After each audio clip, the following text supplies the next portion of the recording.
Manoj sir Good എടുക്കാം morning, sir. Good morning. Sir ഏതാ topic എന്താ മനോജ് സാർ? ടോപ്പിക് എന്താ? Library governing body powers and functions. Library governing body powers and functions. Library governing body. ഇത് academic library ആണ് കേട്ടോ. പുതിയ കുട്ടികളോടാണ് academic ലൈബ്രറിയിലെ ടോപ്പിക്കാണ് ഇപ്പോൾ എടുക്കുന്നത്. ഈ സാറിന് വേഗം പോകാനുള്ളതിനെ കൊണ്ടാണ്. അത് കഴിഞ്ഞിട്ട് റിസർച്ച് മെത്തഡോളജി കംപ്ലീറ്റ് ആക്കിയിട്ട് ബാക്കി അക്കാഡമിക് ലൈബ്രറിൻ്റെ നമ്മൾ എടുക്കണമല്ലോ. കഴിഞ്ഞ ക്ലാസ്സിൽ ബാക്കി വന്ന റിസർച്ച് മെത്തഡോളജി ഫുള്ള് ഇന്ന് രാവിലെ കംപ്ലീറ്റ് ആക്കിയിട്ട് ബാക്കി അത് കഴിഞ്ഞിട്ടുള്ള ടൈമിൽ അക്കാഡമിക് ലൈബ്രറി എടുക്കാം. ഇപ്പോൾ സാറിന് വേഗം പോകേണ്ടതിനെ കൊണ്ട് മാത്രം ഈ ഒരു ടോപ്പിക്ക് മാത്രം ഇപ്പോൾ എടുക്കുകയാണ് അക്കാഡമിക് ലൈബ്രറി കേട്ടോ. എടുത്തോളൂ സാർ, എടുത്തോളൂ. സാർ എൻ്റെ topic library governing body powers and functions. അതായത് വലിയ ലൈബ്രറിയിൽ ലൈബ്രറിന് ഒറ്റയ്ക്ക് മാത്രം എല്ലാ ചുമതലകളും നിറവേറ്റാനായിട്ട് പറ്റില്ല. അത് ലൈബ്രറിന് നയരൂപീകരണം, അതേപോലെ ലൈബ്രറിയുടെ ഭരണം, ലൈബ്രറിയുടെ മാനേജ്മെന്റ് എന്നീ കാര്യങ്ങളെല്ലാം തന്നെ ഒരൊറ്റ ലൈബ്രറിന് മാത്രം നിറവേറ്റാൻ സാധിക്കില്ല. അതുകൊണ്ട് സാധാരണഗതിയിൽ ഒരു ലൈബ്രറിനെ സഹായിക്കാനായിട്ട് ദൈനംദിന പ്രവർത്തനങ്ങളിൽ മറ്റ് സഹപ്രവർത്തകർ ഉണ്ടായിരിക്കും. പക്ഷെ ഓർഗനൈസേഷനെ സംബന്ധിച്ച പോളിസി മാറ്റേഴ്സുമായി ബന്ധപ്പെട്ട കാര്യങ്ങളിൽ കുറച്ചുകൂടി സഹായം ഒരു ലൈബ്രറിന് ആവശ്യമാണ്. അതനുസരിച്ച് LM ഹാരോൾഡ് ഒരു ലൈബ്രറി കമ്മിറ്റിയെ ഡിഫൈൻ ചെയ്തിട്ടുണ്ട്. ലൈബ്രറി കമ്മിറ്റി എന്ന് പറഞ്ഞാൽ it is A committee responsible for the provisions of A library service. അങ്ങനെ ലൈബ്രറിക്ക് ഒരു ഗവേണിംഗ് ബോഡി ഉണ്ടായിരിക്കും. ഈ ഗവേണിംഗ് ബോഡിനെ, ലൈബ്രറിയിലെ ഗവേണിംഗ് ബോഡിനെ വ്യത്യസ്ത പേരുകളിൽ അറിയപ്പെടുന്നുണ്ട്. ലൈബ്രറി കമ്മിറ്റി എന്ന് പറയാം, ലൈബ്രറി ബോർഡ് എന്ന് പറയാം, ബോർഡ് ഓഫ് ഡയറക്ടർ എന്ന് പറയാം, ലൈബ്രറി ട്രസ്റ്റീസ് എന്ന് പറയാം, അഡ്വൈസറി കമ്മിറ്റി എന്ന് പറയാം. ഇതൊക്കെ ലൈബ്രറി ഗവേണിംഗ് ബോർഡിന്റെ മറ്റ് പേരുകളാണ്. ഇന്ത്യയിൽ ഇത്തരം ലൈബ്രറി ഗവേണിംഗ് ബോർഡിനെ പൊതുവായി പറയുന്ന പേരാണ് ലൈബ്രറി കമ്മിറ്റി. അതുകൊണ്ട് ഇത്തരം പേരുകൾ പരസ്പരം ഇന്റർചേഞ്ചബിൾ ആയിട്ട് നമുക്ക് ഉപയോഗിക്കാവുന്നതാണ്. അപ്പം ലൈബ്രറി ഗവേണിംഗ് ബോഡി എന്ന് പറഞ്ഞാൽ അതൊരു എക്സിക്യൂട്ടീവ് അതോറിറ്റിയാണ്. എക്സിക്യൂട്ടീവ് അതോറിറ്റിയിൽ ഒന്നാണ് ലൈബ്രറി ഗവേണിംഗ് ബോഡി. ഇനി ലൈബ്രറി ഗവേണിംഗ് ബോഡിന്റെ പവേഴ്സ് എന്താണ്, ഫങ്ഷൻ എന്താണെന്ന് നോക്കാം. വിൽസൺ ആൻഡ് ടോബർ ഒബ്സർവ് ചെയ്തിട്ടുള്ളത് ഒരു യൂണിവേഴ്സിറ്റി ലൈബ്രറി കമ്മിറ്റി എന്ന് പറഞ്ഞാൽ അത് യൂണിവേഴ്സിറ്റിയുടെ റെപ്രസെന്റേറ്റീവ് ആയിരിക്കണം. അതിലെ മെമ്പേഴ്സ് പിന്നെ ലൈബ്രറിയുടെ റിസോഴ്സുകളും സർവീസുകളും ഡെവലപ്പ് ചെയ്യുന്ന രീതിയിൽ പ്രവർത്തിക്കുന്നവരായിരിക്കണം. അതിന്റെ ഫങ്ഷൻസ് ഇൻഫോർമേറ്റീവ് ആയിരിക്കണം, അഡ്വൈസറി ആയിരിക്കണം, അതല്ലാതെ അഡ്മിനിസ്ട്രേറ്റീവ് ആയിരിക്കരുത് എന്നാണ് പറഞ്ഞിട്ടുള്ളത്. കൃഷ്ണകുമാർ പറഞ്ഞിട്ടുള്ളത് ഒരു ലൈബ്രറി കമ്മിറ്റി എന്ന് പറഞ്ഞാൽ അത് സൂപ്പർവൈസ് ചെയ്യുന്നു, അഡ്വൈസ് ചെയ്യുന്നു. അഡ്വൈസ് ചെയ്യുന്നത് ലൈബ്രറിയനെ ചില പ്രത്യേക മാറ്റേഴ്സിലായിരിക്കും, അതായത് പബ്ലിക് പാർട്ടിസിപ്പേഷൻ ആവശ്യം യൂസ്ഫുൾ ആയുള്ള കാര്യങ്ങൾ. അപ്പൊ ലൈബ്രറി കമ്മിറ്റി അതിന്റെ പ്രവർത്തനങ്ങൾ പ്രധാനമായും ജനറൽ പോളിസിയുമായിട്ട്, പൊതുവായ പോളിസിയുമായിട്ട് ബന്ധപ്പെട്ടതായിരിക്കും. അല്ലാതെ പ്രത്യേകമായിട്ടുള്ള ആപ്ലിക്കേഷനുമായി അതിന് ബന്ധമില്ല. പോളിസി സ്റ്റേറ്റ്മെന്റുകൾ ഒരു ലൈബ്രറി അതോറിറ്റി അഡോപ്റ്റ് ചെയ്യുന്നത് ചീഫ് ലൈബ്രറിയന്റെ ശുപാർശ പ്രകാരമായിരിക്കും. പ്രധാനമായും ഒരു ലൈബ്രറി ഗവേണിംഗ് ബോഡിന്റെ ഫങ്ഷൻസ് എന്ന് പറഞ്ഞാൽ ഒന്നാമത്തെ ഫങ്ഷനാണ് ലൈബ്രറിയുടെ പോളിസിയും ഒബ്ജക്റ്റീവ്സും രൂപകൽപ്പന ചെയ്യുക. രണ്ടാമത്തേത് ലൈബ്രറിയുടെ ഡെവലപ്മെന്റ് പ്രോഗ്രാംസ്, ആക്ടിവിറ്റീസ് എന്നിവ പ്ലാൻ ചെയ്യുക, ആസൂത്രണം ചെയ്യുക. മൂന്നാമത്തേത് ലൈബ്രറി റിസോഴ്സിന്റെ ഉപയോഗത്തിന് വേണ്ടിയുള്ള റൂൾസ് ആൻഡ് റെഗുലേഷൻസ് അത് രൂപീകരിക്കുക, റിവ്യൂ ചെയ്യുക. നാലാമത്തെ ഫംഗ്ഷനാണ് ലൈബ്രറിയിലെ ഉപഭോക്താക്കൾക്ക് ആവശ്യമായിട്ടുള്ള ബുക്സുകൾ, പീരിയോഡിക്കൽസ്, മറ്റ് റെക്കോർഡുകൾ എന്നിവ സെലക്ട് ചെയ്യുക. മറ്റൊരു ഫംഗ്ഷനാണ് ലൈബ്രറിയുടെ ആവശ്യത്തിന് വേണ്ടിയുള്ള ചിലപ്പം ഗിഫ്റ്റ് കിട്ടും, ഡൊണേഷൻ കിട്ടും. ഈ ഗിഫ്റ്റും ഡൊണേഷനും ഒക്കെ സ്വീകരിക്കുന്നത് ലൈബ്രറി കമ്മിറ്റി ആയിരിക്കും. പിന്നെ ചില ഡോക്യുമെന്റ്സ് പിന്നെ പഴക്കം ചെന്ന് കഴിഞ്ഞാൽ, ഔട്ട് ഓഫ് യൂസ് ആയി കഴിഞ്ഞാൽ അത് വീഡിങ് ഔട്ട് പോളിസി തയ്യാറാക്കുന്നത് ലൈബ്രറി കമ്മിറ്റി ആയിരിക്കും. പിന്നെ സ്റ്റേഷനറി പർച്ചേസ് ചെയ്യാനായിട്ട്, ഫർണിച്ചർ പർച്ചേസ് ചെയ്യാനായിട്ട് ഒക്കെയുള്ള ശ്രമങ്ങൾ ലൈബ്രറിയിലുണ്ടോ, അതിന്റെ ലൈബ്രറിയൻ റിക്വസ്റ്റ് വന്നു കഴിഞ്ഞാൽ അത് പരിഗണിക്കുക. യൂസർ കമ്മ്യൂണിറ്റിയും ലൈബ്രറിയുമായിട്ടുള്ള ഒരു ഇടനിലക്കാരനായിട്ട്, ലെയ്സൺ ആയിട്ട് പ്രവർത്തിക്കുക. മറ്റൊരു ഫംഗ്ഷനാണ് സ്റ്റാഫ് റിക്വയർമെന്റ് റെക്കമെൻഡ് ചെയ്യുക, ആവശ്യമായ സ്റ്റാഫിനെ അപ്പോയിന്റ് ചെയ്യുക. പിന്നെ മറ്റൊരു ഫംഗ്ഷനാണ് ലൈബ്രറി പോളിസി എങ്ങനെയാണ് ഇംപ്ലിമെന്റ് ചെയ്യുന്നത് അത് സൂപ്പർവൈസ് ചെയ്യുക. അങ്ങനെ ലൈബ്രറി സ്റ്റാഫിന്റെ മുകളിൽ ഒരു സൂപ്പർവിഷൻ നടപ്പാക്കുക.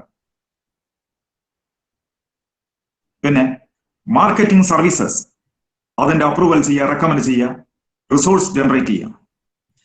ബജറ്റ് എസ്റ്റിമേറ്റ് സൂപ്പർവൈസ് ചെയ്യുക. അതേപോലെ ഫണ്ടുകൾ അപ്പോർഷൻ ചെയ്യുക വിവിധ എക്സ്പെൻഡിച്ചറിന് വേണ്ടിയിട്ട്. പിന്നെ മറ്റൊരു ഫംഗ്ഷനാണ് ആനുവൽ റിപ്പോർട്ടുകൾ. ഒരു ലൈബ്രറിയൻ ആനുവൽ റിപ്പോർട്ട് തയ്യാറാക്കും, സ്റ്റാറ്റിസ്റ്റിക്കൽ റിപ്പോർട്ട് തയ്യാറാക്കും, അതിന്റെ തയ്യാറാക്കൽ ഉറപ്പുവരുത്തുക. പിന്നെ ലൈബ്രറിയിൽ സ്റ്റോക്ക് ടേക്കിംഗ് ഉണ്ട്, ആ സ്റ്റോക്ക് ടേക്കിംഗ് നടപ്പാക്കാനായിട്ടുള്ള സഹായിക്കുക. ബുക്ക് വാങ്ങാനും സ്റ്റാഫ് റിക്രൂട്ട്മെന്റിനും ഫിനാൻഷ്യൽ പ്രൊവിഷനും വേണ്ട സബ് കമ്മിറ്റികളെ അപ്പോയിന്റ് ചെയ്യാം. പിന്നെ ലൈബ്രറി അതോറിറ്റീസ് മിക്കവാറും ചിലപ്പോൾ ചില അധികാരങ്ങൾ അവർ സ്വയം നിലനിർത്താറുണ്ട്. അപ്പൊ ലൈബ്രറി കമ്മിറ്റിക്ക് കുറച്ച് അധികാരങ്ങളുണ്ട്. ഒന്നാമത്തെ അധികാരമാണ് പ്രൊവിഷൻ ഓഫ് ഫിനാൻഷ്യൽ അസിസ്റ്റൻസ്. രണ്ടാമത്തേതാണ് levying or increasing library tax, rates, fines or charges for providing various services. Library വിവിധ തരത്തിൽപ്പെട്ട സേവനങ്ങൾ കൊടുക്കും, അതിന് ഫീസ് ഈടാക്കുക, എത്ര ഫീസ് ഈടാക്കണമെന്ന് തീരുമാനിക്കാനുള്ള അധികാരം ലൈബ്രറി കമ്മിറ്റിക്കാണ്. പുതിയ പോസ്റ്റുകൾ ലൈബ്രറിയിൽ സാങ്ഷൻ ചെയ്യുക, അത് ലൈബ്രറി കമ്മിറ്റിന്റെ ഒരു പവറാണ്. ലൈബ്രറി സ്റ്റാഫിനെ അപ്പോയിന്റ് ചെയ്യുക, അവരെ സസ്പെൻഡ് ചെയ്യുക, ഡിസ്മിസ് ചെയ്യുക എന്നീ അധികാരങ്ങൾ ലൈബ്രറി അതോറിറ്റിക്കാണുള്ളത്. ലൈബ്രറി സ്റ്റാഫിന്റെ സ്റ്റാറ്റസ്, സാലറി, സർവീസ് കണ്ടീഷൻ എന്നിവയിൽ തീരുമാനം എടുക്കാനുള്ള അധികാരവും ലൈബ്രറി കമ്മിറ്റിക്കായിരിക്കും. ലൈബ്രറി സ്റ്റാഫിനെ ട്രെയിനിങ്ങിന് നിയോഗിക്കുക, വർക്ക്ഷോപ്പിൽ അറ്റൻഡ് ചെയ്യാൻ നിയോഗിക്കുക, കോൺഫറൻസിലേക്ക് നിയോഗിക്കുക, സെമിനാറിൽ നിയോഗിക്കുക എന്നിവയും ലൈബ്രറി കമ്മിറ്റിന്റെ അധികാരങ്ങളിൽപ്പെട്ടതാണ്. പിന്നെ പുതിയ ലൈബ്രറി ബിൽഡിംഗ് ഉണ്ടാക്കുകയാണെങ്കിൽ അത് പ്ലാൻ ചെയ്യുന്നത്, ഡിസൈൻ ചെയ്യേണ്ടത്, അതിന് എക്സ്പെൻഡിച്ചർ എത്ര വേണമെന്നൊക്കെ കണക്കാക്കുന്നത് ലൈബ്രറി ഗവേണിംഗ് ബോഡിയുടെ പവറാണ്. പിന്നെ എക്സിസ്റ്റിംഗ് ലൈബ്രറി ബിൽഡിംഗ് ഉണ്ടെങ്കിൽ അതിന്റെ റിനോവേഷൻ, എക്സ്റ്റൻഷൻ എന്നിവയെ പറ്റി തീരുമാനമെടുക്കാനുള്ള അധികാരവും ലൈബ്രറി ഗവേണിംഗ് ബോഡിക്കുണ്ട്. പിന്നെ മറ്റൊന്നാണ്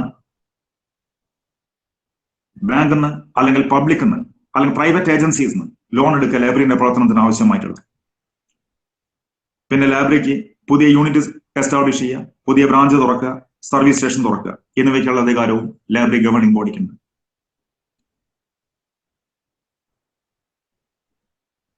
ഇത്രയൊക്കെയാണ് ലൈബ്രറി ഗവേണിംഗ് ബോർഡിന്റെ ഫങ്ഷൻസ്. സാറേ അവസാനിപ്പിച്ചിരിക്കുന്നു.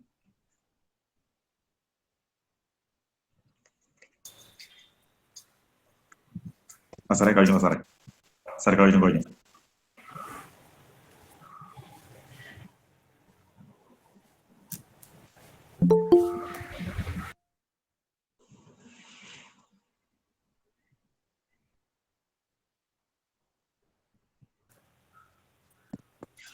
ഓക്കെ, ശരി. റിപ്പോർട്ട് അയച്ചതല്ലേ നേരത്തെ? ആ റിപ്പോർട്ട് നേരത്തെ അയച്ചിട്ടുണ്ട് സാറേ. ഞാൻ ലെഫ്റ്റ് ലീവ് കിട്ടിയ സാറേ. ഓ ചെയ്തോളൂ. ഞാൻ അവതരിപ്പിച്ചില്ല, ഇത്ര അവതരിപ്പിക്കണം. ആയിക്കോട്ടെ. ആഷിക്ക് എടുത്തോളൂ. എന്താ ടോപ്പിക്? എന്താ? Scientific method. റിസർച്ച് അല്ലേ? റിസർച്ച് മെത്തഡോളജി അല്ലേ? റിസർച്ച് മെത്തഡോളജിയാണ്. എന്താണ് ടോപ്പിക്? എന്താ പറയൂ. Scientific method. Scientific method. അതെ. എന്തിൻ്റെതാ? Research methodology. റിസർച്ച് മെത്തേഡ്സിലെ സയന്റിഫിക് മെത്തേഡാണ് എടുക്കാൻ പോകുന്നത് അല്ലേ?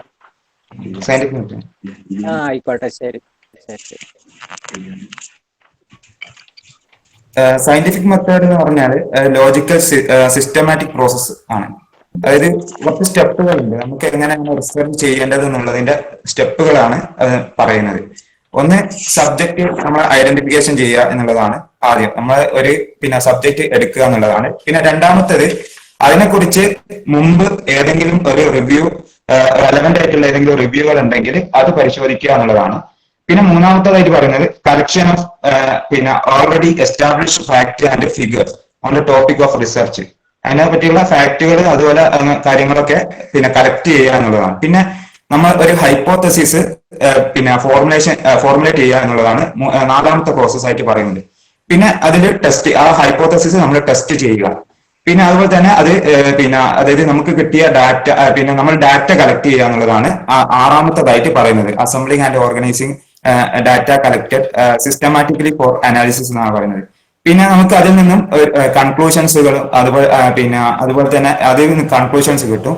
അതാണ് ഏഴാമത്തെ പ്രോസസ് ആയിട്ട് പറയുന്നത്. പിന്നെ ജനറലൈസ് നമുക്ക് കിട്ടിയ റിസൾട്ടുകളെ നമ്മൾ പിന്നെ ജനറലൈസ് ചെയ്യുക എന്നുള്ളതാണ്. പിന്നെ ഒരു പ്രസന്റേഷൻ, അതായത് നമുക്ക് കിട്ടിയ റിസൾട്ട് ഉപയോഗിച്ച് നമ്മൾ അതിനെ പ്രസന്റ് ചെയ്യുക എന്നുള്ളത്. ഇതിനെക്കുറിച്ച് പിന്നെ doctor Ranganathan spiral of scientific method എന്ന് പറഞ്ഞ ഒരു പിന്നെ എന്താ പറയാ ഒരു സൈക്കിള് പിന്നെ വിഷ്വലൈസ് ചെയ്തിട്ടുണ്ട്. അതായത് പിന്നെ ഒരു എന്താ പറയാ 4 ക്വാഡ്രന്റ് ഉള്ള ഒരു സൈക്കിളാണ്. അതിൽ ഫസ്റ്റ് കോർഡിനന്റ് വരുന്നത് ഒരു നോർത്ത് സൗത്ത് അതുപോലെ തന്നെ വെസ്റ്റ് ഈസ്റ്റ് എന്ന് പറഞ്ഞ രീതിയിലാണ് ആ കോർഡിനന്റുകൾ നിൽക്കുന്നത്. അതിൽ ഓരോന്നിനും പേര് കൊടുത്തിട്ടുണ്ട്. ഫസ്റ്റ് കോർഡിനന്റ് കൊടുത്തത് നാദിർ എന്നതാണ്. ഫസ്റ്റ് ക്വാഡ്രന്റിൽ നാദിറും അതുപോലെ തന്നെ അസെൻഡന്റുമാണ് ഫസ്റ്റ് ക്വാഡ്രന്റിൽ വരുന്നത്. രണ്ടാമത്തേതിൽ അസെൻഡന്റും സെനിത്തുമാണ് വരുന്നത്. അതായത് ക്ലോക്ക് വൈസ് ഡയറക്ഷനിലാണ് ആ സൈക്കിൾ ഉള്ളത്.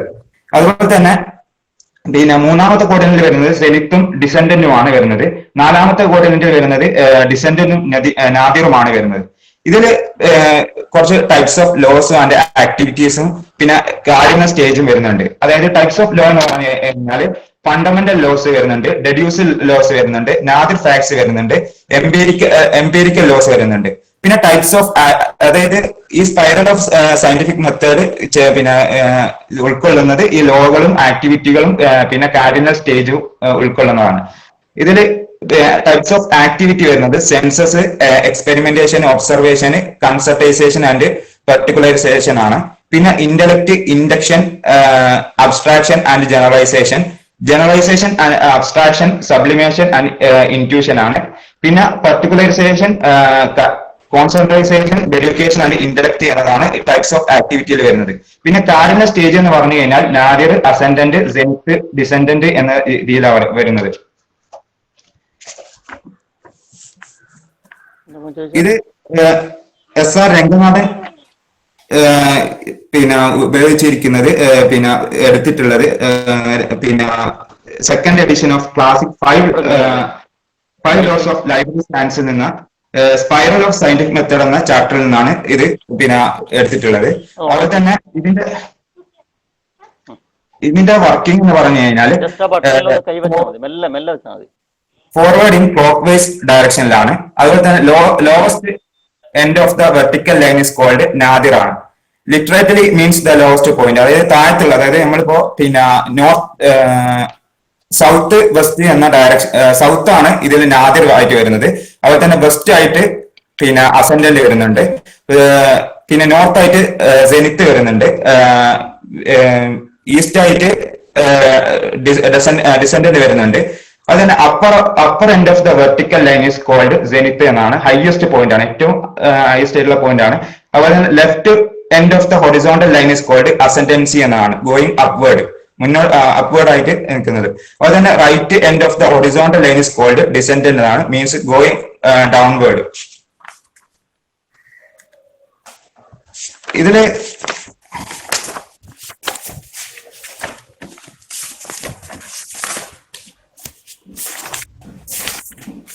ഇത് ഈ പിന്നെ നമുക്ക് ഇതിൽ നിന്നും പിന്നെ കണ്ടിന്യൂസ് ആയിട്ട് എക്സ്പെരിമെന്റേഷൻ, അതായത് ഒരു ലോ നിർമ്മിച്ച് കഴിഞ്ഞാൽ വീണ്ടും നമുക്ക് അതിൽ നിന്ന് ഒരുപാട് ലോകൾ ഉണ്ടാക്കാമെന്നാണ് ഇതിന് ഉദ്ദേശിക്കുന്നത്.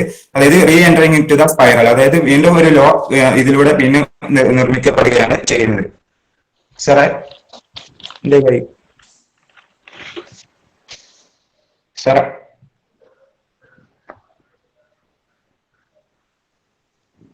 കംപ്ലീറ്റ് ആയോ? അതെ, മെത്തേഡ് മാത്രമേ ഉണ്ടായിരുന്നുള്ളൂ അല്ലേ? ശരി, റിപ്പോർട്ട് അയച്ചതല്ലേ?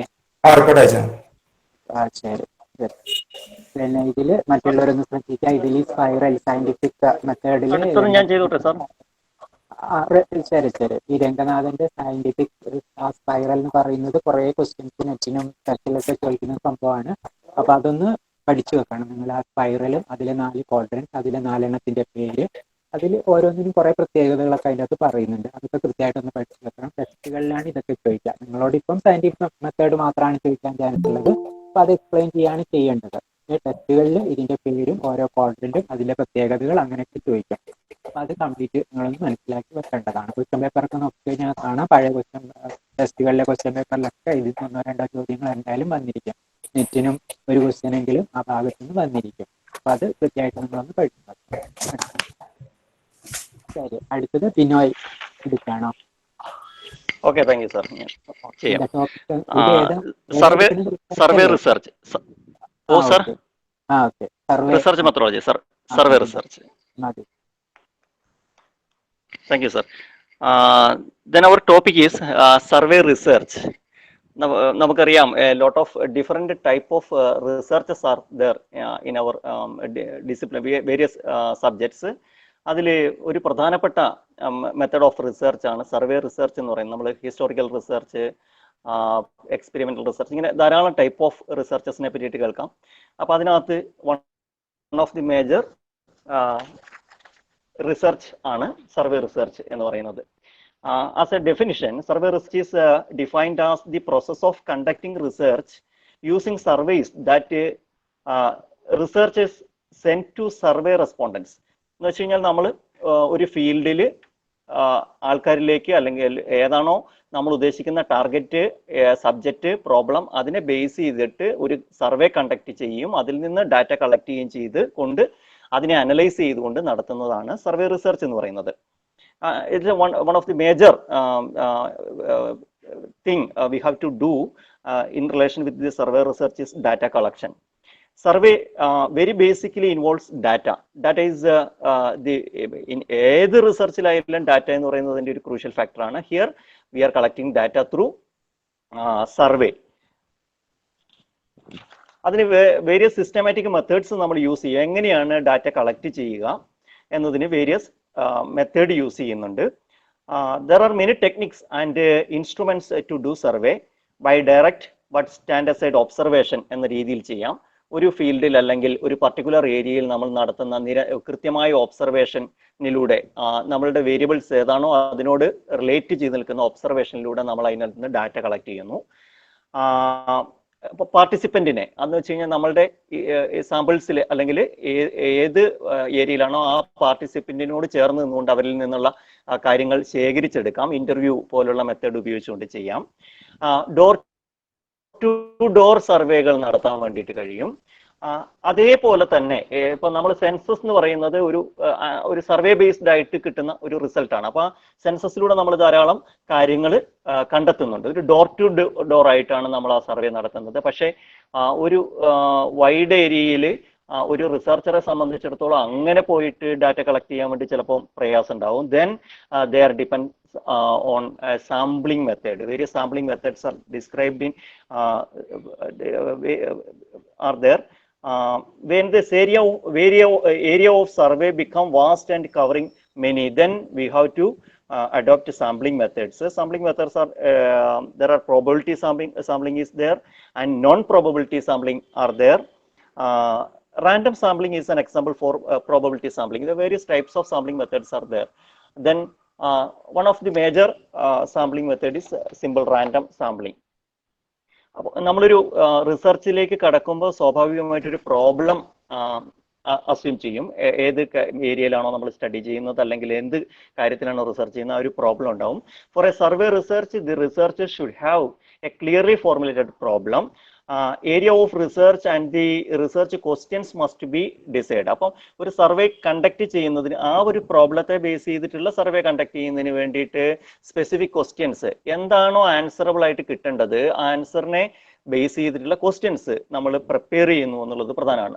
ദെർഫോർ ഡാറ്റ കളക്ഷനിൽ ഒരു പ്രധാനപ്പെട്ട ക്രൈറ്റീരിയ എന്ന് പറയുന്നത് ക്വസ്റ്റ്യൻസ് ആണ്. Various types of questions. Some problems in survey research എന്ന് പറയുന്നത് നമുക്ക് പിന്നെ ഈ ക്വസ്റ്റ്യൻസ് ഫോർമുലേറ്റ് ചെയ്ത് ഒരു സർവേ റിസർച്ച് കണ്ടക്ട് ചെയ്യുന്നതിൽ ചില പ്രോബ്ലംസ് റേസ് ചെയ്യാം.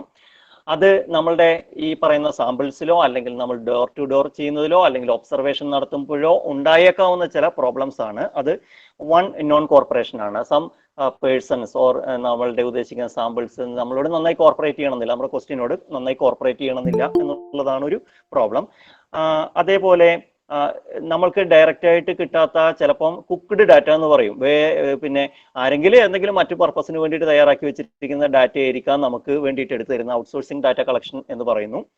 ലോ റെസ്പോൺസ് റേറ്റ്, നമുക്ക് പലപ്പോഴും കൃത്യമായിട്ടുള്ള കാര്യം പറയാൻ വേണ്ടിയിട്ട് ഒരു നിസ്സംഗ മനോഭാവത്തോടുകൂടി കൃത്യമായ ധാരണയിൽ നമ്മൾ ഉദ്ദേശിക്കുന്നതിലേക്ക് എത്താൻ പറ്റുന്ന രീതിയിൽ ഒരു റിസർച്ചർക്ക് കാര്യങ്ങൾ ചിലപ്പോൾ കിട്ടണമെന്നില്ല.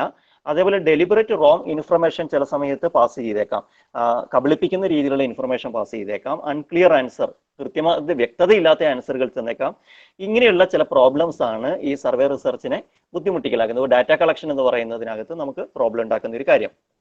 അപ്പോൾ ഇൻസ്ട്രുമെന്റ്സ് ഫോർ സർവേ റിസർച്ച് എന്ന് പറയുന്നതിൽ പ്രധാനപ്പെട്ടത് observation, interview, questionnaire or any combination of all these, we can use combination of all these instruments.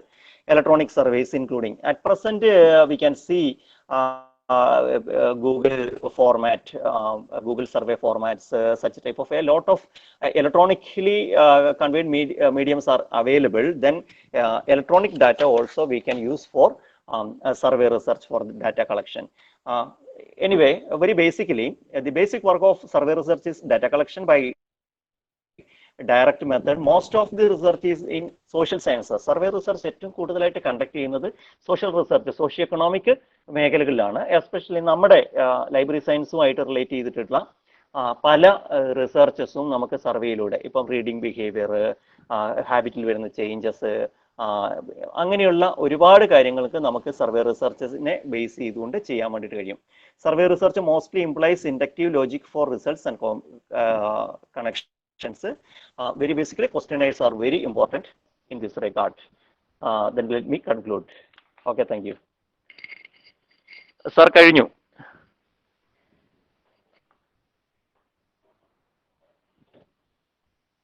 ശരി, റിപ്പോർട്ട് അയച്ചതാണോ?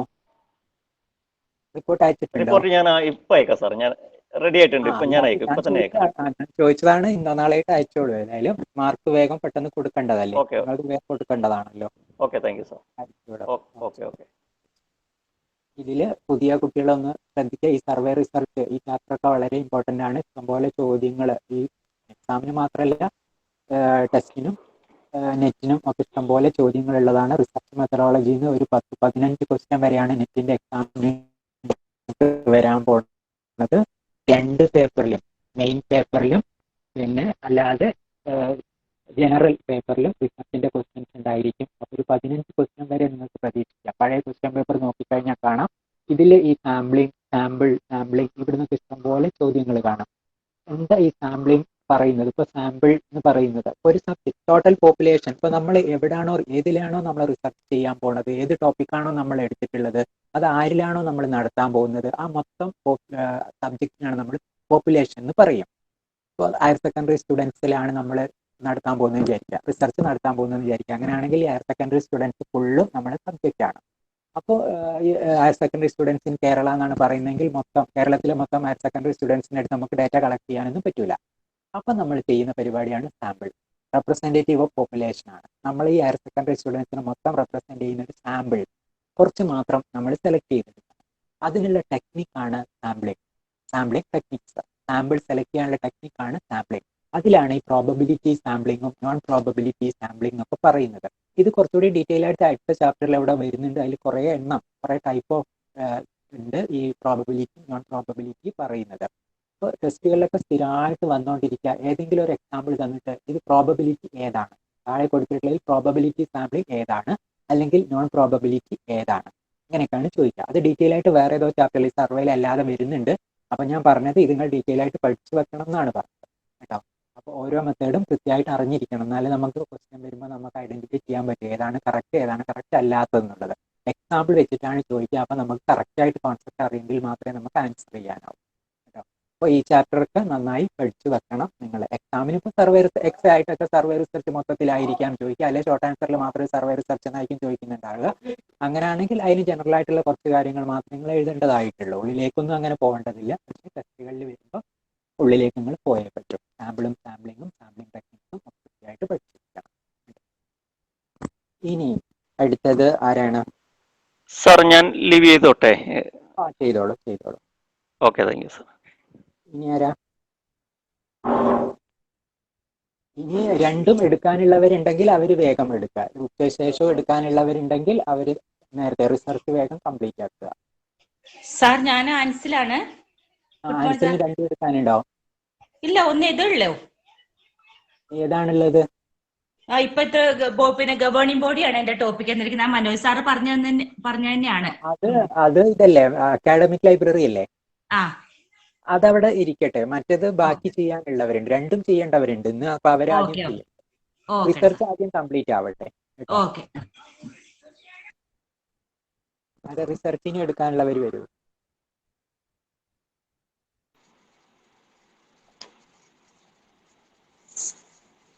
ആരൊക്കെ ഇനി ഉണ്ടല്ലോ? അശ്വതി ആരാണ്? രണ്ടും എടുക്കാനുണ്ടോ? എന്നാ ഇപ്പൊ റിസർച്ച് എടുത്തോളൂ, മറ്റേ ഉച്ചയ്ക്ക് ശേഷം എടുക്കാം കേട്ടോ.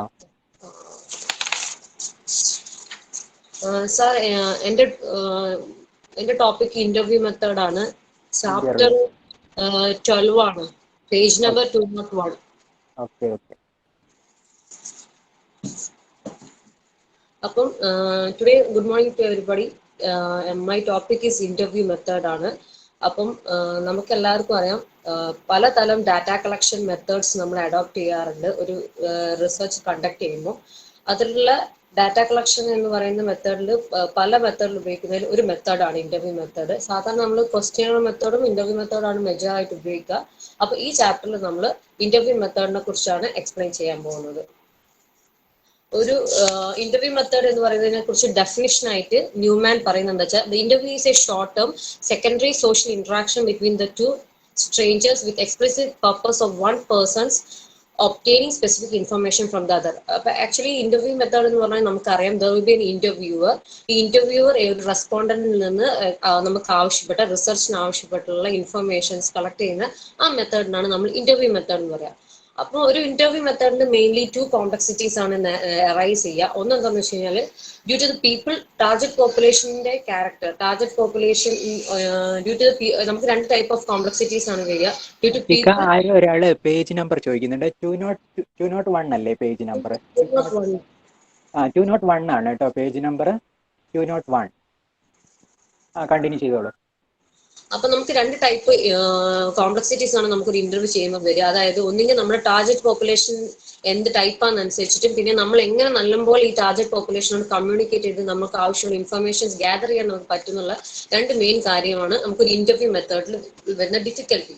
ഒരു ഇന്റർവ്യൂ മെത്തേഡ് എന്ന് പറയുമ്പോൾ നമുക്ക് തന്നെ അറിയാം, നമ്മൾ ഒരു ഇന്റർവ്യൂർ ഉണ്ടാവും, അയാൾക്ക് ഒരു സെറ്റ് ഓഫ് ക്വസ്റ്റ്യൻസ് ഉണ്ടാവും. ചിലപ്പോൾ അയാൾ നേരത്തെ പ്രിപ്പയർ ചെയ്ത കാര്യങ്ങളായിരിക്കും, അല്ലെങ്കിൽ നമുക്ക് ഒരു ക്വസ്റ്റ്യനിൽ നിന്ന് വേറെ ക്വസ്റ്റ്യനായിട്ട് ചോദിച്ച് നമ്മൾ റെസ്പോണ്ടന്റിൽ നിന്ന് നമുക്ക് ആവശ്യമുള്ള റിസർച്ചിന് ആവശ്യമായിട്ടുള്ള ഇൻഫർമേഷൻ നമ്മൾ കളക്ട് ചെയ്യും. അപ്പം ഈ സിമ്പിൾ വേർഡ്സിന് നമുക്ക് അതിനെ എങ്ങനെ പറയാം? ഒരു ഇന്റർവ്യൂ എന്ന് പറഞ്ഞു കഴിഞ്ഞാൽ ഒരു face to face interaction from the respondent to get a specific information ആണ്. അത് നമ്മളൊരു ഫേസ് ടു ഫേസ് ആയിട്ട് ഇൻഫർമേഷൻ ഗ്യാദർ ചെയ്യാം, ജസ്റ്റ് 2 പേഴ്സൺസ് തമ്മിൽ. അല്ലെങ്കിൽ ചിലപ്പോൾ ഒരു പേഴ്സണും ഒരുപാട് പേഴ്സൺ ആയിട്ടുള്ള ഒരാളായിരിക്കും ഇന്റർവ്യൂ ചെയ്യുന്നുണ്ടാവുക, പക്ഷെ റെസ്പോൺസ് കിട്ടാൻ നമുക്ക് വേണ്ടിയിട്ട് കുറെ പേരുണ്ടാവും. അപ്പം ഇന്റർവ്യൂ ഒരു ഈസി ആയിട്ടുള്ള ഒരു മെത്തേഡ് ഒന്നുമല്ല നമുക്ക് ഡാറ്റ കളക്ട് ചെയ്യാൻ വേണ്ടിയിട്ട്. അതിന് പറഞ്ഞാൽ നമ്മൾ കൺസിഡർ ചെയ്യുന്ന ഒരു ആർട്ടാണ്. അതായത് നമ്മൾക്ക് ആവശ്യമുള്ള ഇൻഫർമേഷൻ നമ്മൾ സെക്കൻഡ് പാർട്ടിയിൽ നിന്ന് നമ്മൾക്ക് ഫേവറബിൾ ആയിട്ടോ അല്ലെങ്കിൽ നമ്മളെ റിസർച്ച് ഫേവറബിൾ ആയിട്ടുള്ള രീതിയിൽ ഒരു ബയാസിങ്ങും ഇല്ലാതെ നമുക്ക് ആൻസർ കിട്ടുക എന്ന് പറയുമ്പോൾ അതൊരു പർട്ടിക്കുലർ ടാസ്ക് ആണ്. അതിന് ട്രെയിനിങ് വേണം, അതിന് പ്ലാനിങ് വേണം, നമുക്ക് interview schedules or interview questions നമ്മൾ നേരത്തെ പ്രിപ്പയർ ചെയ്യണം. ഒരുപാട് എക്സ്പീരിയൻസിൽ നിന്ന് മാത്രമേ നമുക്ക് നല്ലൊരു ഇന്റർവ്യൂർ ആവാനും പറ്റും, നല്ലൊരു ഇന്റർവ്യൂ റിസൾട്ട്സ് നമുക്ക് കിട്ടാൻ പറ്റും. അപ്പോൾ നമ്മൾ നേരെ ടൈപ്സ് ഓഫ് ഇന്റർവ്യൂസിലേക്ക് നമുക്ക് കടക്കാം. അപ്പോൾ 2 ടൈപ്പാണ് മെയിൻ ആയിട്ട് ഇന്റർവ്യൂസ് എന്ന് പറയുന്നത്, സ്ട്രക്ചേർഡും അൺസ്ട്രക്ചേർഡും ആണ്. ഈ സ്ട്രക്ചേർഡ് എന്ന് പറഞ്ഞു കഴിഞ്ഞാൽ എന്താ വെച്ചാൽ, ഒരു പ്രീ ഡ്രാഫ്റ്റഡ് ക്വസ്റ്റ്യൻസ് ഉണ്ടാവും. അത് നമ്മൾ നേരത്തെ പ്രിപ്പയർ ചെയ്യുന്നതാണ്. ഈ ക്വസ്റ്റ്യൻസിന്റെ പാറ്റേൺ ഒരിക്കലും നമുക്ക് ക്വസ്റ്റ്യൻ ചെയ്യുന്നതുകൊണ്ട് ഇന്റർവ്യൂ നടന്നുകൊണ്ടിരിക്കുന്ന സമയത്ത് നമുക്ക് ചേഞ്ച് ചെയ്യാൻ പറ്റില്ല.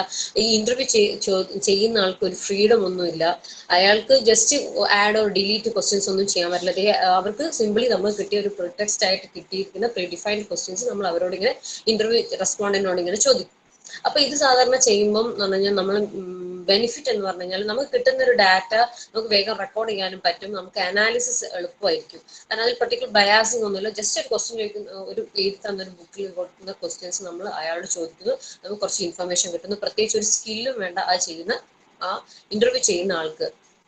ഇനി സെക്കൻഡ് എന്ന് പറഞ്ഞാൽ സ്ട്രക്ചേർഡും അൺസ്ട്രക്ചേർഡും ഉണ്ട്. ഈ അൺസ്ട്രക്ചേർഡ് എന്ന് പറഞ്ഞു കഴിഞ്ഞാൽ നമുക്ക് പ്രീ ഡിഫൈൻഡ് ക്വസ്റ്റ്യൻസ് ഒന്നും ഉണ്ടാവില്ല. ഈ ഇന്റർവ്യൂർ എന്ന് പറഞ്ഞു കഴിഞ്ഞാൽ ഭയങ്കര സ്കിൽഫുൾ ആയിരിക്കണം, അയാൾക്ക് നല്ല നോളജ് വേണ്ടി വരും ആ റിസർച്ച് ഏരിയനെ കുറിച്ച്. നമ്മൾക്ക് ആവശ്യമുള്ള ഡാറ്റ കളക്ട് ചെയ്യാൻ വേണ്ടിയിട്ട് അയാൾക്ക് വേണമെങ്കിൽ ഒരു ക്വസ്റ്റ്യൻ ചോദിച്ചു കഴിഞ്ഞു കഴിഞ്ഞാൽ അടുത്ത ക്വസ്റ്റ്യൻസിലേക്ക് ഈ റെസ്പോണ്ടന്റിന്റെ ഉത്തരത്തിനനുസരിച്ച് ചെന്ന് നമുക്ക് കൂടുതൽ ഇൻഫർമേഷൻ കിട്ടും. ഈ ഇന്റർവ്യൂറിന് നല്ല ട്രെയിനിങ്ങും നല്ല സ്കില്ലും നല്ല കഴിവുണ്ടെങ്കിൽ നമുക്ക് ഏത് തലത്തിലുള്ള ഇൻഫർമേഷൻ വേണമെങ്കിലും റെസ്പോണ്ടന്റിനോട് കിട്ടാൻ പറ്റും. പക്ഷെ ഈ ചെയ്യുമ്പോൾ എന്താ വെച്ചാൽ can ask whatever come to his mind or ഇന്റർവ്യൂറിന്റെ മൈൻഡിൽ എന്ത് വേണമെങ്കിൽ ചോദിക്കാം. can be conducted 1-to-1 basis or group basis നടക്കാം. പിന്നെ ക്വസ്റ്റ്യനിങ് can be സ്പെഷ്യൽ ഏരിയാസും നമുക്ക് ക്വസ്റ്റ്യൻ ചെയ്യാൻ കഴിയും. ഇനി അടുത്തത് എന്ന് പറഞ്ഞാൽ ഈ അൺസ്ട്രക്ചേർഡ് ഇന്റർവ്യൂവിന് നമ്മൾ ഒരു പേര് പറയും, നമ്മൾ അതിനെ ഡെപ്ത് ഇന്റർവ്യൂ എന്ന് പറയും. ഡെപ്ത് ഇന്റർവ്യൂ അതായത് നമുക്ക് ഇൻ ഡെപ്തിൽ നമ്മളെ ആവശ്യത്തിന് കാര്യങ്ങൾ ഇൻ ഡെപ്തിൽ ചുഴിഞ്ഞ് ചോദിച്ച് ഒരു ചോദ്യത്തിൽ നിന്ന് ഒരു ചോദ്യത്തിലേക്ക് ചോദിച്ച് നമുക്ക് കണ്ടിരിക്കാൻ പറ്റും. അത് രണ്ട് ടൈപ്പ് ആണുള്ളത്, പ്രൊജക്റ്റീവും നോൺ പ്രൊജക്റ്റീവ്. നോൺ പ്രൊജക്റ്റീവ് എന്ന് പറഞ്ഞാൽ നമുക്ക് ഇൻഡയറക്റ്റ് ക്വസ്റ്റ്യൻസും ആ ഇന്റർവ്യൂവിൽ നമുക്ക് ചോദിക്കാൻ കഴിയും. ഈ പ്രൊജക്റ്റീവ് ഇന്റർവ്യൂവിനും നോൺ പ്രൊജക്റ്റീവ് ഇന്റർവ്യൂ ബോത്തിൽ നിന്നും നമുക്ക് ആവശ്യമുള്ള ഡാറ്റ ജനറേറ്റ് ചെയ്യാൻ കഴിയും. ഇനി അടുത്തതെന്ന് പറഞ്ഞാൽ ഫോക്കസ്ഡ് ഇന്റർവ്യൂ ആണ്. ഫോക്കസ്ഡ് ഇന്റർവ്യൂ എന്ന് പറഞ്ഞാൽ basically to get focus in depth focused and in depth information on a particular issue from the respondent. ഒരു റെസ്പോണ്ടന്റിനകത്ത് നമുക്ക് ഒരു പർട്ടിക്കുലർ ഇഷ്യൂവിനെ കുറിച്ച് ഫോക്കസ് ചെയ്തിട്ട് നമുക്ക് പർട്ടിക്കുലർ ഇൻഫർമേഷൻ ഗ്യാദർ ചെയ്യാൻ വേണ്ടിയിട്ടാണ് നമ്മൾ എന്ത് ചെയ്യുന്നത്, ഫോക്കസ്ഡ് ഇന്റർവ്യൂസ് കണ്ടക്ട് ചെയ്യുന്നത്. ഇതധികം അൺസ്ട്രക്ചേർഡ് ഇന്റർവ്യൂ ആയിരിക്കും.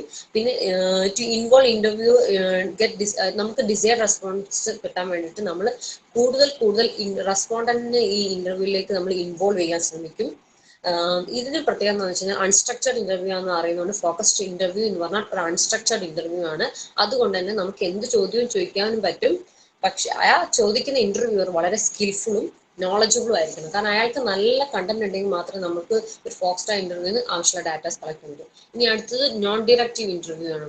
ഈ നോൺ ഡിറക്റ്റീവ് എന്ന് പറഞ്ഞു കഴിഞ്ഞാൽ ഇന്റർവ്യൂർ ഒരു കാറ്റലിസ്റ്റ് ആയി ആക്ട് ചെയ്യണം. അപ്പം this is mainly conducted when to get information from a respondent from the case in which investigation undergone ചെയ്തുകൊണ്ടിരിക്കുന്ന ഒരു കേസിൽ നിന്ന് നമുക്ക് ആവശ്യമുള്ള ഡാറ്റ കളക്ട് ചെയ്യാൻ വേണ്ടിയിട്ടാണ് നമ്മൾ എന്ത് ചെയ്യുന്നത്, നോൺ ഡിറക്റ്റീവ് ഇന്റർവ്യൂ ചെയ്യുക. അപ്പൊ നമ്മൾ എന്ത് ചെയ്യണം, നല്ല ഫ്രീ എൻവയോൺമെന്റ് ഈ റെസ്പോണ്ടന്റ് കൊടുത്തിട്ട് അയാളിൽ നിന്ന് എന്തൊക്കെ നമുക്ക് കളക്ട് ചെയ്യണം, ഇൻഫർമേഷൻ കളക്ട് ചെയ്യണം, അതിനൊരു സ്പേസ് നമ്മൾ കൊടുക്കണം. അപ്പം ഇതിലധികം എന്താ വെച്ചാൽ ക്വസ്റ്റ്യനേഴ്സ് ഉണ്ടാവാറില്ല. പിന്നെ ഏരിയാസ് ടു ബി ക്വസ്റ്റ്യൻ വളരെ എന്താ പറയാ ഒരു ഫ്രീ എൻവയോൺമെന്റ് ക്രിയേറ്റ് ചെയ്യുക എന്നുള്ളതാണ് ഈ ഇന്റർവ്യൂവിന്റെ ഏറ്റവും വലിയ കഴിവ്. എന്നിട്ട് നമ്മൾക്ക് ആവശ്യമുള്ള ഇൻഫർമേഷൻ അയാളിൽ നിന്ന് കളക്ട് ചെയ്യാൻ നോക്കും. അയാൾക്ക് ഫ്രീ എൻവയോൺമെന്റ് എന്തൊക്കെയൊക്കെ പറയാനുള്ളത് കൊടുക്കാൻ വേണ്ടിയിട്ടാണ് നമ്മൾ നോൺ ഡിറക്റ്റീവ് ഇന്റർവ്യൂ നടക്കുന്നത്. He or she is prompt respondent to give info on topic under investigation. അതാണ് ഇൻവെസ്റ്റിഗേഷൻ അണ്ടർ ഇരിക്കുന്ന ഒരു കാര്യത്തിനെ കുറിച്ചുള്ള ഇൻഫർമേഷൻ കിട്ടാൻ നോൺ ഡയറക്റ്റ് ഇന്റർവ്യൂക്ക്. പിന്നെ ക്ലിനിക്കൽ ഇന്റർവ്യൂ നേരായിട്ട് സാധാരണ നടക്കുക ഈ പ്രിസൺസിൽ, അതുപോലെ തന്നെ എന്താ പറയുക സോഷ്യൽ കെയർ വർക്കിൽ, കൗൺസിലിങ്ങിലൊക്കെയാണ് ക്ലിനിക്കൽ ഇന്റർവ്യൂസ് സാധാരണ നടക്കുക. ഇതൊരു അൺസ്ട്രക്ചേർഡ് ഇന്റർവ്യൂ ആണ്. അതുകൊണ്ട് തന്നെ അൺസ്ട്രക്ചേർഡ് എന്ന് പറയുമ്പോൾ തന്നെ നമുക്ക് 2 പോയിന്റ് പറയാം. ആ ഇന്റർവ്യൂ നല്ല സ്കിൽഫുൾ ആയിരിക്കണം, നമുക്ക് കിട്ടുന്ന നമുക്ക് ക്വസ്റ്റ്യൻസ് ചോദിക്കും, പ്രിപ്പറേഷൻ നടത്തണം. പക്ഷെ നമ്മൾക്ക് ഒരു കാര്യം കിട്ടുമ്പോൾ ആ റെസ്പോണ്ടന്റിൽ നിന്ന് അടുത്ത കാര്യത്തിലേക്ക് നമുക്ക് പോകാൻ പറ്റും. പിന്നെ ഈ ക്ലിനിക്കൽ ഇന്റർവ്യൂ എന്ന് പറഞ്ഞാൽ major it will be based on feeling life experience of the respondent ആയിരിക്കും. പിന്നെ the interviewer can freely interact with the respondent. During this clinical interview റിസൾട്ട്സിലും കൗൺസിലിങ്ങിലൊക്കെ നമുക്കറിയാം, നമുക്ക് ഈ ചെറിയൊരു കൗൺസിലിങ്ങോ അല്ലെങ്കിൽ ഈ ഇന്റർവ്യൂകൾ വഴി നമുക്ക് അയാൾക്കുള്ള കൂടുതൽ ഇൻഫർമേഷൻസ് നമുക്ക് ലഭിക്കും. അതായത് respondent can give new info and can elaborate dum. It helps in area under investigation. Also introduce നമുക്ക് ഇതിലേക്ക് പുതിയ ക്വസ്റ്റ്യൻസ് ഇൻക്ലൂഡ് ചെയ്യാൻ പറ്റുന്നതുകൊണ്ട് നമുക്ക് ഒരുപാട് ഇൻഫർമേഷൻ കിട്ടും. ഇനി അടുത്ത ടെലിഫോണിക് ഇന്റർവ്യൂ ആണ്. As the name represent the interview which is conducted across A telephone. അത് മെയിൻലി 1-to-1 ആവാം, 1-to many ആവാം. അധികം 1-to-1 ആണ്. അപ്പം ഇത് കണ്ടക്ടഡ് ബൈ ഫോൺ ആണ്. Get data very fast. നമുക്ക് ഒരു സ്ഥലത്ത് പോവാതെ നമുക്ക് ഇവിടുന്ന് കിട്ടും. It does not require any special skill, flexible compared to long distance call flexible compare to, അതായത് ലോങ് ഡിസ്റ്റൻസ് കോൾ ഒക്കെ ആണെങ്കിൽ അതിന്റെ ഇന്റർവ്യൂവിന്റെ ചാർജസ് ഒക്കെ വ്യത്യാസം ഉണ്ടാവും.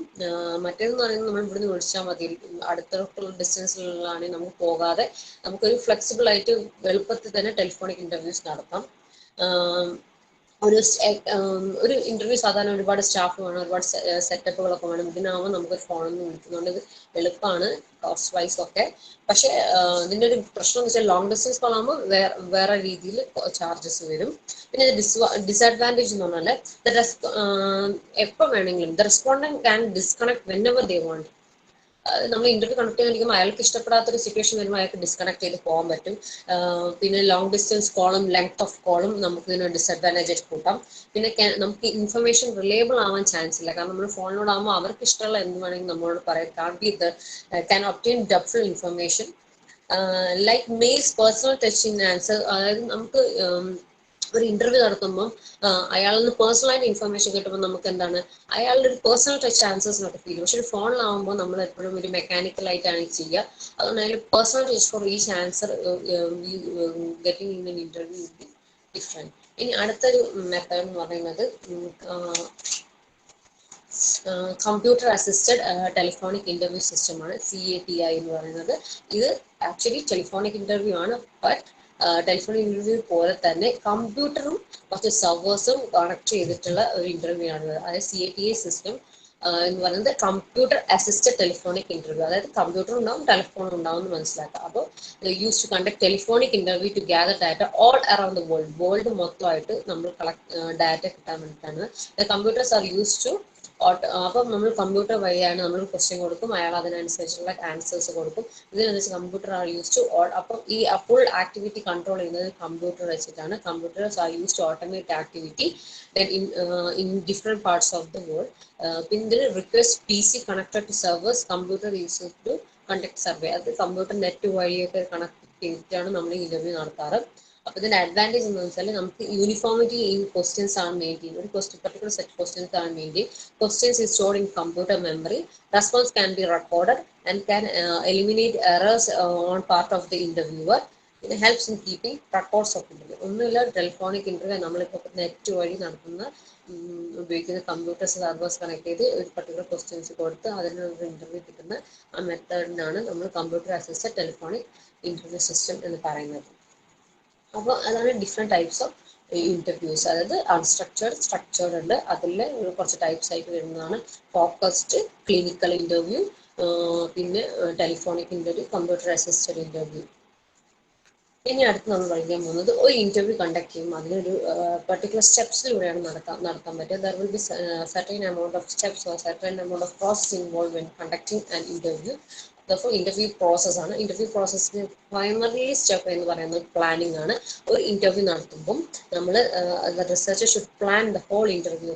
എന്ത് ക്വസ്റ്റ്യൻ ചോദിക്കണം, എങ്ങനെ ചോദിക്കണം, എവിടെ വെച്ച് ചോദിക്കണം, എത്ര കോസ്റ്റ് ആവും ഇന്റർവ്യൂ, എത്ര ടെക്നിക്കൽ സപ്പോർട്ട് വേണം, അങ്ങനെ ഒരു ഇന്റർവ്യൂ നടത്താനുള്ള എല്ലാ കാര്യത്തിനെ കുറിച്ചൊരു ഡീറ്റെയിൽഡ് ആയിട്ടുള്ള പ്ലാൻ വേണം. സ്ട്രക്ചർ ആണ്, നോൺ സ്ട്രക്ചർ ആണ്, എങ്ങനത്തെ ടൈപ്പ് പിന്നെ നമ്മൾ ചോദിക്കുന്ന ചോദ്യത്തിനെ കുറിച്ചുള്ള റിസർച്ച് ചെയ്യുന്ന കുറിച്ച് ഇലാബറേറ്റ് ആയിട്ട് നോളജും നമുക്ക് ഉണ്ടായിരിക്കണം. പിന്നെ അതാണ് നമുക്ക് പ്ലാനിങ്ങിനെ കുറിച്ച് പറയുന്നത്. അതായത് നമുക്ക് എല്ലാ കാര്യത്തെ കുറിച്ചും ഒരു ഇന്റർവ്യൂ നടത്തുന്നത് ആദ്യം തൊട്ട് A to Z നോളജ് പ്ലാനിങ്ങിന്റെ സമയത്ത് നമുക്ക് ഉണ്ടായിരുന്നു. ഇനി അടുത്തതെന്ന് പറഞ്ഞാൽ preparation of interview schedule. Interview schedule എന്ന് പറഞ്ഞു കഴിഞ്ഞാൽ ഇന്റർവ്യൂവിൽ ചോദിക്കാൻ പോകുന്ന ക്വസ്റ്റ്യൻസിനാണ് നമ്മൾ interview schedule. List of printed questions ആണ് നമ്മൾ പറയാം. ഒരു സെറ്റ് ഓഫ് ക്വസ്റ്റ്യൻസ് നമ്മൾ ഉണ്ടാക്കും. നമ്മൾ എത്രത്തോളം അൺസ്ട്രക്ചർഡ് ആണ് സ്ട്രക്ചർഡ് ക്വസ്റ്റ്യൻസ് ചോദിക്കുന്നില്ല. സ്ട്രക്ചർഡ് ആകുമ്പോൾ നമ്മൾ അതിന് കറക്റ്റ് ക്വസ്റ്റ്യൻസ് ഉണ്ടാക്കി അതങ്ങനെ ചോദിക്കും. അൺസ്ട്രക്ചർഡ് ആകുമ്പോൾ നമുക്ക് പ്രിപ്പറേഷൻ ആവശ്യമാണ്. നമുക്ക് ഇതിന് മുന്നേ നടത്തേണ്ട ക്വസ്റ്റ്യൻസ് ഏതൊക്കെയാണെന്നുള്ളത് ഏകദേശം ഒരു ഐഡിയയും അതിനെക്കുറിച്ചുള്ള നോളജും വേണമാണ്. അതിൽ നമ്മൾ ക്വസ്റ്റ്യൻസ് തയ്യാറാക്കുന്നുണ്ട്, പക്ഷെ അത് തന്നെ ചോദിക്കുന്നില്ല എന്ന് മാത്രമേ ഉള്ളൂ അത് തമ്മിലുള്ള വ്യത്യാസം. അപ്പോൾ പ്രിപ്പറേഷൻ ഓഫ് ഇന്റർവ്യൂ ഷെഡ്യൂൾ എന്ന് പറഞ്ഞാൽ നമ്മൾ ഇന്റർവ്യൂ സെഷനിൽ എന്ത് ചെയ്യുമെന്ന് വെച്ച് കഴിഞ്ഞാൽ കുറേ പ്രാവശ്യം എന്താ പറയുക ക്വസ്റ്റ്യൻസ് ഉണ്ടാക്കും. കുറച്ച് നമ്മൾ ഒരു റൗണ്ട് ഓഫ് ഇന്റർവ്യൂ നടത്തി നോക്കും. കുറച്ച് ആൾക്കാർ കുറച്ച് ഒരു 2-3 പ്രാവശ്യം നമ്മളിത് ട്രയൽ ചെയ്ത് നോക്കും. എന്നിട്ട് നമ്മൾ ഇന്റർവ്യൂ ചെയ്ത് എങ്ങനെയുണ്ടെന്ന് ഇവാലുവേറ്റ് ചെയ്യും. എന്നിട്ട് മാത്രമേ നമ്മൾ ആക്ച്വൽ ഇന്റർവ്യൂ കണ്ടക്ട് ചെയ്യും. അത് ക്വസ്റ്റ്യൻസും എല്ലാം വെച്ച് നമ്മൾ വീണ്ടും നമ്മൾ ഒന്നുകൂടി കണ്ടക്ട് ചെയ്ത് നോക്കും ഇന്റർവ്യൂ.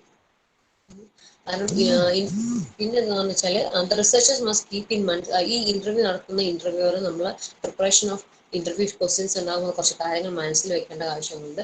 അതായത് ഒബ്ജക്റ്റീവും സ്കോപ്പ് ഓഫ് റിസർച്ച് ഏരിയയും നല്ലോണം നമുക്ക് അറിഞ്ഞിരിക്കണം. പിന്നെ ഒരു choice of closed or open ended question should be made. അതായത് നമുക്ക് ഓപ്പൺ ആയിട്ട് അവർക്ക് കൊടുക്കാൻ പറ്റുന്ന ക്വസ്റ്റ്യൻ, അവരുടെ അഭിപ്രായങ്ങൾ എടുക്കാൻ വേണ്ടിയിട്ട്.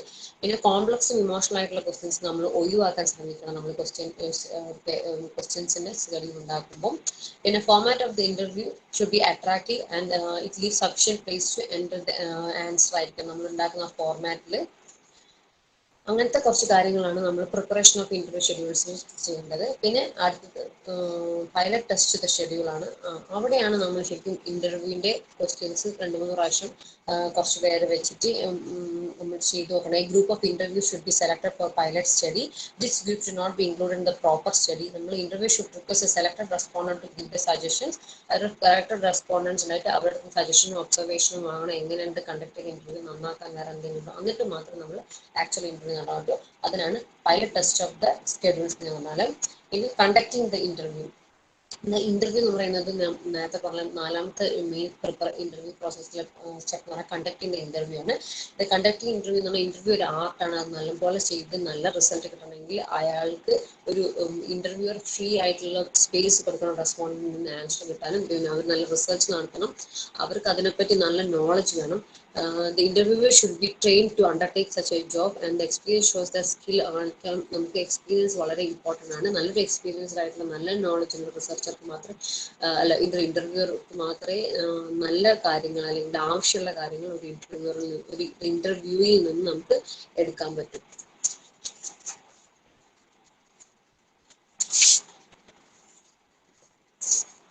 അത് കഴിഞ്ഞിട്ട് അതിൽ നമ്മൾ പറയേണ്ട കാര്യം വെച്ചാൽ നമ്മളെ ഒരു ഇന്റർവ്യൂ ചെയ്യുന്ന ആളുടെ ബോഡി ലാംഗ്വേജ്, അയാളുടെ ഡ്രസ്സിങ്, അതൊക്കെ വളരെ ഇമ്പോർട്ടൻ്റ് ആണ്. അയാൾ പ്ലീസിങ് ആയിരിക്കണം, അയാൾ നമുക്ക് റെസ്പോണ്ടിന് ഡാറ്റ കിട്ടാൻ വേണ്ടി അയാൾ പ്ലീസിങ് ആയിരിക്കണം, പിന്നെ പൊളൈറ്റ് ആയിരിക്കണം, പിന്നെ ഇന്റർവ്യൂ ഭയങ്കര പങ്ക്ച്വൽ ആയിരിക്കണം, അയാൾ നേരത്തെ എത്തിയിരിക്കണം. ചിലപ്പോൾ നമ്മളുടെ ഇന്റർവ്യൂവറുടെ ബിഹേവിയറും സംസാരവും അവരുടെ ശൈലിയും കൊണ്ട് നമ്മൾക്ക് ആവശ്യമുള്ളതിനേക്കാൾ ഇൻഫർമേഷൻ റെസ്പോണ്ടിൽ നിന്ന് നമുക്ക് ലഭിക്കാനുള്ള ചാൻസ് ഉണ്ട്. The guideline for conducting interviews എന്ന് പറഞ്ഞാൽ interview should plan in advance the venue, time, etc. He should be have a friendly approach and he should have the ability to mobilize the respondent to answer freely. അയാളെ free ആയിട്ട് answer ചെയ്യാൻ സമ്മതിക്കണം. പിന്നെ question should be well framed ആയിരിക്കണം, complex questions നമ്മൾ avoid ചെയ്യണം. പിന്നെ he or she should be properly train to have proper control of the interview section ആയിരിക്കണം. പിന്നെ should not show any surprise or disappoint. നമുക്കൊരു ആൻസർ കിട്ടുമ്പോൾ നമ്മളുടെ അഭിപ്രായത്തിന് join ചെയ്യില്ലെന്ന് നോക്കേണ്ട ആവശ്യമില്ല. പിന്നെ അവർ ഫ്രണ്ട്ലി ആയിരിക്കണം, പിന്നെ നോൺ ജഡ്ജ്മെന്റൽ ആയിരിക്കണം. ഒരു ആർഗ്യുമെന്റിന് ഒരിക്കലും നമ്മൾ ഇന്റർവ്യൂ നടത്തുമ്പോൾ ഒരു സെക്ഷൻ ഉണ്ടാക്കാൻ പാടില്ല. പിന്നെ നല്ല കോപ്പറേറ്റീവ് ആയിട്ട് ഇന്റർവ്യൂ. ഇതാണ് കുറച്ച് some of the guidelines for conducting interviews ആണ്. പിന്നെ അടുത്തെന്ന് പറഞ്ഞു കഴിഞ്ഞാൽ നമ്മളിപ്പോൾ ഇങ്ങനെ കണ്ടക്ട് ചെയ്ത ഇന്റർവ്യൂസ് നമ്മൾ റെക്കോർഡ് ചെയ്യും. അപ്പം റെക്കോർഡിംഗ് ഓഫ് ദ ഇന്റർവ്യൂ ആണ്. സ്ട്രക്ചർ ഇന്റർവ്യൂവിന് മെയിൻ ആയിട്ട് ക്വസ്റ്റ്യൻസ് നമുക്കൊരു ക്ലോസ്ഡ് എൻഡറിൽ ഉണ്ടാവും. സോ നമ്മൾ നോട്ട് ടേക്കിംഗ് മെത്തേഡ് എന്നാണ് അതിന് പറയുക. ആ നോട്ട് ടേക്കിംഗ് മെത്തേഡിൽ നമ്മൾ ഓരോരോ ആൻസേഴ്സും നോട്ട് ചെയ്ത് സ്ട്രക്ചർഡ് ഇന്റർവ്യൂ ആണെങ്കിൽ. അപ്പൊ ഇതിനകത്ത് നമുക്ക് ടാപ്പ് റെക്കോർഡിന് ആവശ്യമൊന്നുമില്ല, കാരണം ഈ ആൻസേഴ്സ് കിട്ടും. ഇനി ഇലാബറേറ്റ് ആയിട്ടുള്ള ഒരു ഇൻഫർമേഷൻ കിട്ടുന്നത് അതിന് നമുക്ക് ടാപ്പ് റെക്കോർഡ് ഉപയോഗിക്കാം. പക്ഷെ അൺസ്ട്രക്ചർഡ് ഇന്റർവ്യൂ എന്ന് പറഞ്ഞാൽ ആ സമയത്ത് തന്നെ നമ്മളോട് ക്വസ്റ്റ്യൻസ് ചോദിക്കുന്നതുകൊണ്ട് ഇറ്റ് ഈസ് നോട്ട് ഇതിന്റെ recording of interview is not done by note taking, because the answers will be elaborate and it will be going on and it's from one question to another question. So we use tap recording method to obtain the verbatim copy of the answers. അപ്പോൾ നമുക്ക് ആൻസേഴ്സിന്റെ verbatim ആയിട്ടുള്ള correct ഇത് കിട്ടാൻ വേണ്ടിയിട്ട് നമ്മൾ എന്ത് ചെയ്യുന്നു വെച്ച് കഴിഞ്ഞാൽ ഒരു ടാപ്പ് റെക്കോർഡാണ് ഉപയോഗിക്കുക. അതാണ് റെക്കോർഡിംഗ് ഇന്റർവ്യൂ എന്ന് പറയുന്നത്.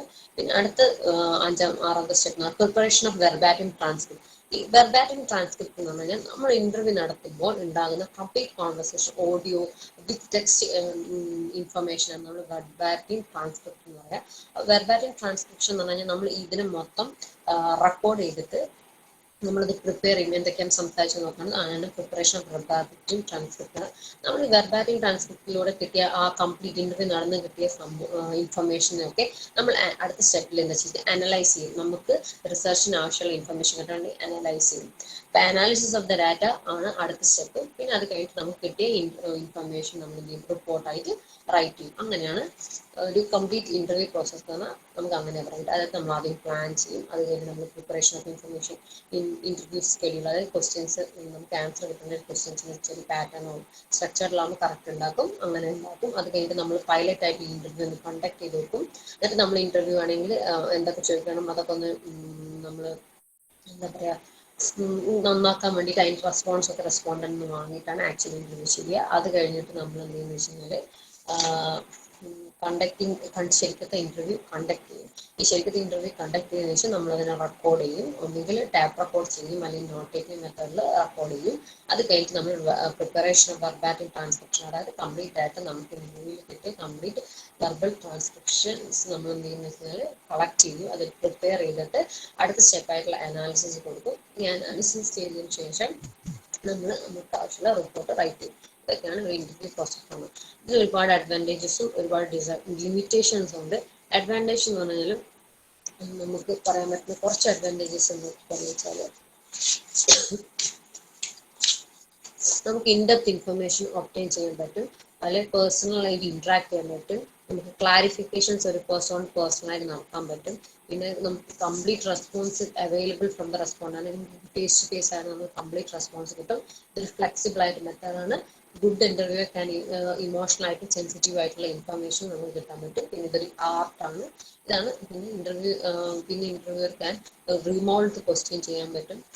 ടൈം ടു ടൈമിൽ നമ്മൾ അവർക്ക് സ്പേസ് കൊടുത്ത് അവരുടെ അടുത്ത് നിന്ന് ആവശ്യമുള്ള ഇൻഫർമേഷൻസ് എടുക്കാൻ പറ്റും.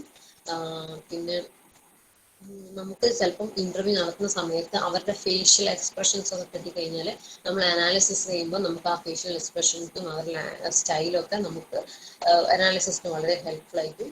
പിന്നെ അങ്ങനത്തെ കുറച്ച് കാര്യങ്ങളാണ് ഇതിന് അഡ്വാൻറ്റേജ് ആയിട്ടുള്ളത്. പിന്നെ ലിമിറ്റേഷൻസ് എന്ന് പറഞ്ഞു കഴിഞ്ഞാൽ ഇത് ഭയങ്കര ടൈം കൺസ്യൂമിംഗ് ആണ്.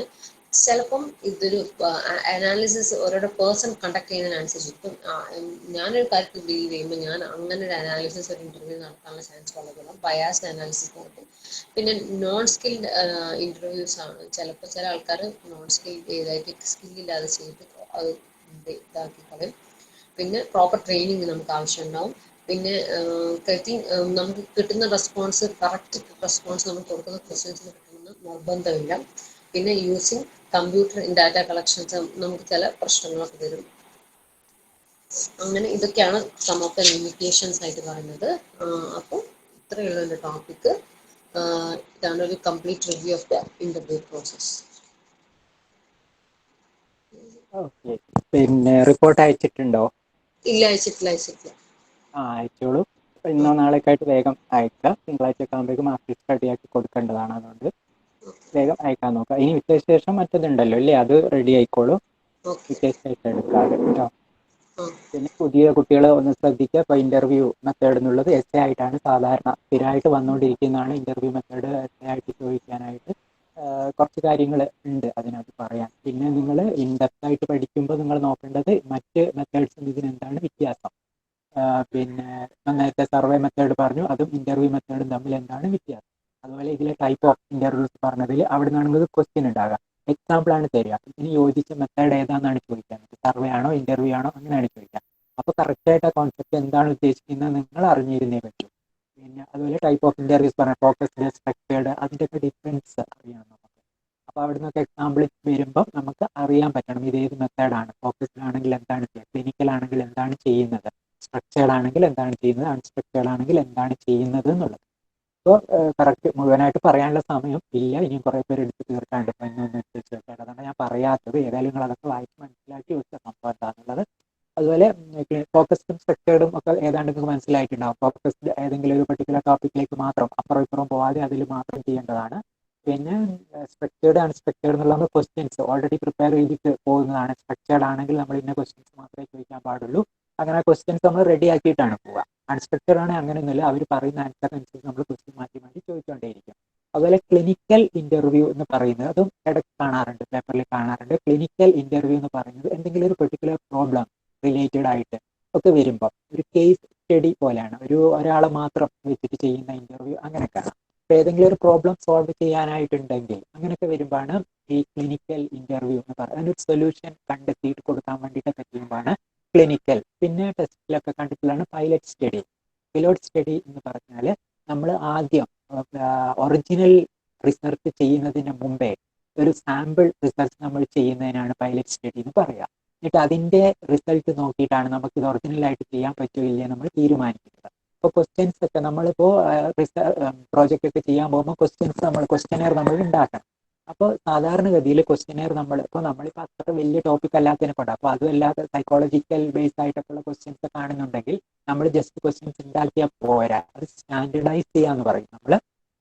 നമ്മൾ കൊടുത്ത ക്വസ്റ്റ്യൻസ് കറക്റ്റ് ആണോ അല്ലേ എന്നുള്ളതിനുള്ള ഒരു പരിപാടിയാണ് സ്റ്റാൻഡർഡൈസ് ചെയ്യുന്നത്. അത് നമ്മൾ കുറേ ക്വസ്റ്റ്യൻസ് ഉണ്ടാക്കിയിട്ട് ആദ്യം ഡേറ്റ ഒക്കെ കളക്ട് ചെയ്ത് കഴിഞ്ഞിട്ട് അതിന് ഏറ്റവും യോജിച്ച ക്വസ്റ്റ്യൻസ് മാത്രം സെലക്ട് ചെയ്തിട്ട് എടുക്കുകയാണ് ചെയ്യുക. ആ പ്രോസസ്സിനാണ് സ്റ്റാൻഡർഡൈസ് ചെയ്യാന്ന് പറയാം. പക്ഷെ നമ്മൾ അങ്ങനെ ഒന്നും ചെയ്യാറില്ല. നമ്മൾ 20-25 ക്വസ്റ്റ്യൻ നമ്മൾ ഓൾറെഡി ഉണ്ടാക്കിയിട്ട് അങ്ങ് കൊടുക്കുകയാണ് ചെയ്യുക.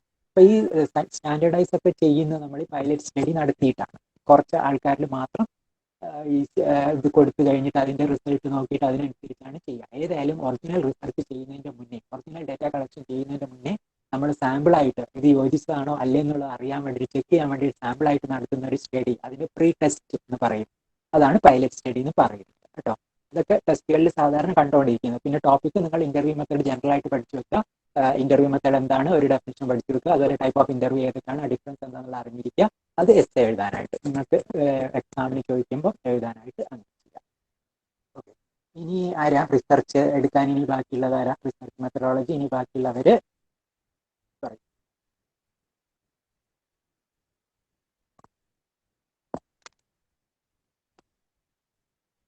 അശ്വതി എസ് ഉണ്ടോ? അവര് എടുക്കാനുണ്ടെന്ന് തോന്നല്ലോ. അതുപോലെ ഫർഹാന ഇതാണോ എടുത്തിട്ടുള്ളത്? റിസർച്ച് മെത്തഡോളജി ആണോ? സർ ഞാൻ എടുക്കട്ടെ.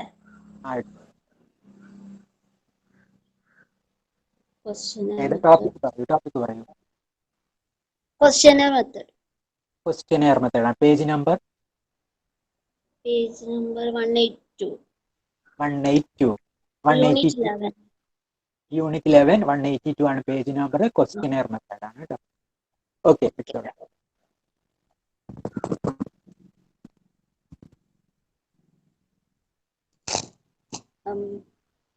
So എൻ്റെ ടോപ്പിക് പറയുന്നത് ക്വസ്റ്റ്യനർ മെത്തേഡ് ആണ്. We all know that questionnaire is a data collecting instrument. Researchers most commonly use this method for collecting data. Simple ആയിട്ട് പറയുകയാണെങ്കിൽ questionnaire is a set of written questions for the respondent to answer. ഒരു definition നോക്കാം. According to Kishan Kumar, a questionnaire is a written document listing a series of questions pertaining to the problem under the study to which the investigator requires the answer. അതായത് ഒരു particular research ടോപ്പിക്കുമായി ബന്ധപ്പെട്ട data collect ചെയ്യാൻ വേണ്ടി researchers കുറച്ച് questions list out ചെയ്യും. എന്നിട്ട് അത് target population ഒന്നുകിൽ ഡയറക്റ്റ് ആയിട്ട് അല്ലെങ്കിൽ മെയിലായിട്ട് അയച്ചു കൊടുക്കും അവരെ റെസ്പോൺസ് അറിയാൻ വേണ്ടിയിട്ട്.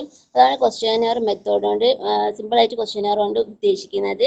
അപ്പോൾ ഒരു നല്ല ക്വസ്റ്റ്യനർ കൺസ്ട്രക്ട് ചെയ്യാൻ വേണ്ടി നമ്മൾ കുറച്ച് സ്റ്റെപ്സ് പ്രിക്കോഷൻസ് ഒക്കെ ഫോളോ ചെയ്യണം. അപ്പോൾ ഫസ്റ്റ് തന്നെ നമുക്ക് സ്റ്റെപ്സ് നോക്കാം. First one determining the scope of the questionnaire. നമ്മൾ ക്വസ്റ്റ്യനറിന്റെ സ്കോപ്പ് ഡിറ്റർമൈൻ ചെയ്യുക. പിന്നെ deciding the type of the questions to be asked. ഏത് ടൈപ്പ് ക്വസ്റ്റ്യൻസ് ആണ് ചോദിക്കണേ നമ്മൾ ഡിസൈഡ് ചെയ്യുക. ക്ലോസ്ഡ് എൻഡഡ് ക്വസ്റ്റ്യൻസ് ആണോ അല്ലെങ്കിൽ ഓപ്പൺ എൻഡഡ് ക്വസ്റ്റ്യൻസ് ആണോ അതൊക്കെ. പിന്നെ പ്രിപ്പയറിംഗ് ദ ഡ്രാഫ്റ്റ് ക്വസ്റ്റ്യനേഴ്സ്. നമ്മൾ ഫൈനലായിട്ട് ഒരു ക്വസ്റ്റ്യനർ ഉണ്ടാക്കുന്നതിന് മുന്നേ ഫസ്റ്റ് ഒരു ഡ്രാഫ്റ്റ് ക്വസ്റ്റ്യനർ പോലെ ഉണ്ടാക്കുക. പിന്നെ pre testing the questionnaire with sample population. ഈ നമ്മൾ ഉണ്ടാക്കിയ ഈ ഡ്രാഫ്റ്റ് ക്വസ്റ്റ്യനർ ഒരു സാമ്പിൾ കുറച്ച് പോപ്പുലേഷനിൽ നമ്മൾ അതൊന്ന് പ്രീ ടെസ്റ്റ് ചെയ്ത് നോക്കുക. പിന്നെ revising the questionnaire according to the suggestions received. അപ്പോൾ പ്രീ ടെസ്റ്റ് ചെയ്ത് അവരുടെ അടുത്ത് നിന്ന് കിട്ടിയ സജഷൻസ് അനുസരിച്ച് എന്തെങ്കിലും ചേഞ്ച് വേണമെങ്കിൽ ചേഞ്ച് ചെയ്യുക, അല്ലെങ്കിൽ ഇംപ്രൂവ്മെന്റ്സ് ഒക്കെ വേണമെങ്കിൽ അതൊക്കെ ചെയ്യുക. പിന്നെ ഡിസ്ട്രിബ്യൂട്ടിങ് ദ ക്വസ്റ്റ്യനർ. ഇവിടെയാണ് ഫൈനലായിട്ട് ക്വസ്റ്റ്യനർ ഡിസ്ട്രിബ്യൂട്ട് ചെയ്യുന്നത്. പിന്നെ sending the reminders to the population under study. പിന്നെ പോപ്പുലേഷൻ നമ്മൾ റിമൈൻഡേഴ്സ് സെൻഡ് ചെയ്യുക റെസ്പോൺസസ് കറക്റ്റ് ടൈമിൽ കിട്ടാൻ വേണ്ടിയിട്ട്. അടുത്തത് analysing and receiving the responses receive ചെയ്യുക.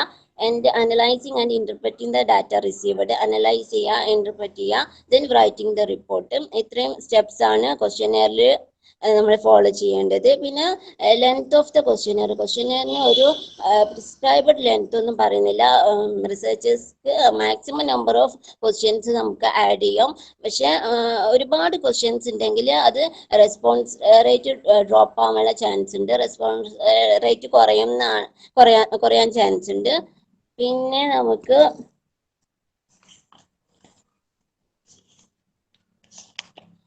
Guide lines to be followed for questionnaire construction. എന്തൊക്കെ ഗൈഡ് ലൈൻസ് ആണ് വേണ്ടത് നോക്കാം.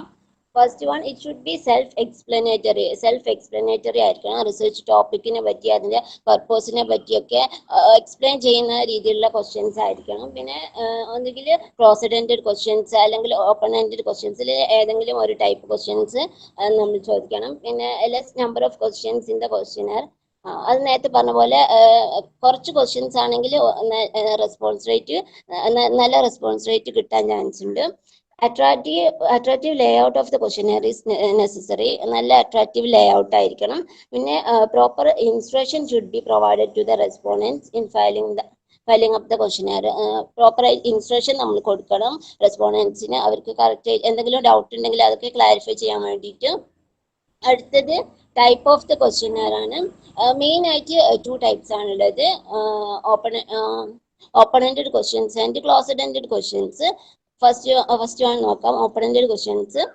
Open-ended questions give liberty to the respondent to express their views.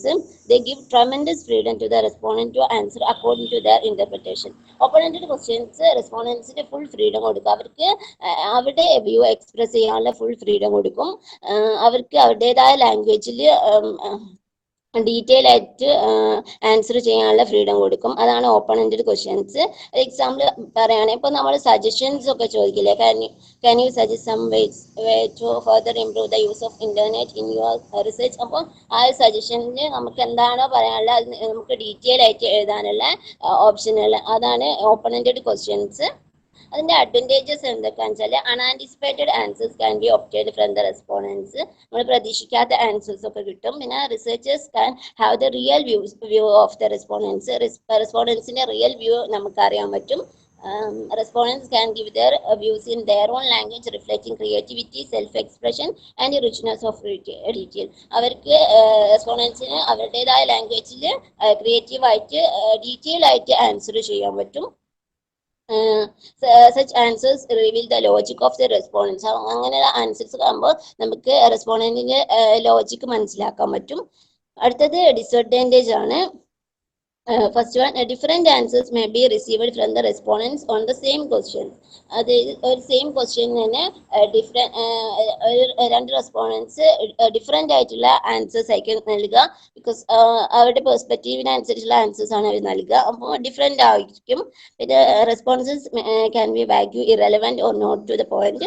ചിലപ്പോൾ ഇറലവൻറ്റ് ആൻസേഴ്സ് ആയിരിക്കും അവർ നൽകുക. പിന്നെ maybe interpretation of the same question may not lead to a valuable analysis.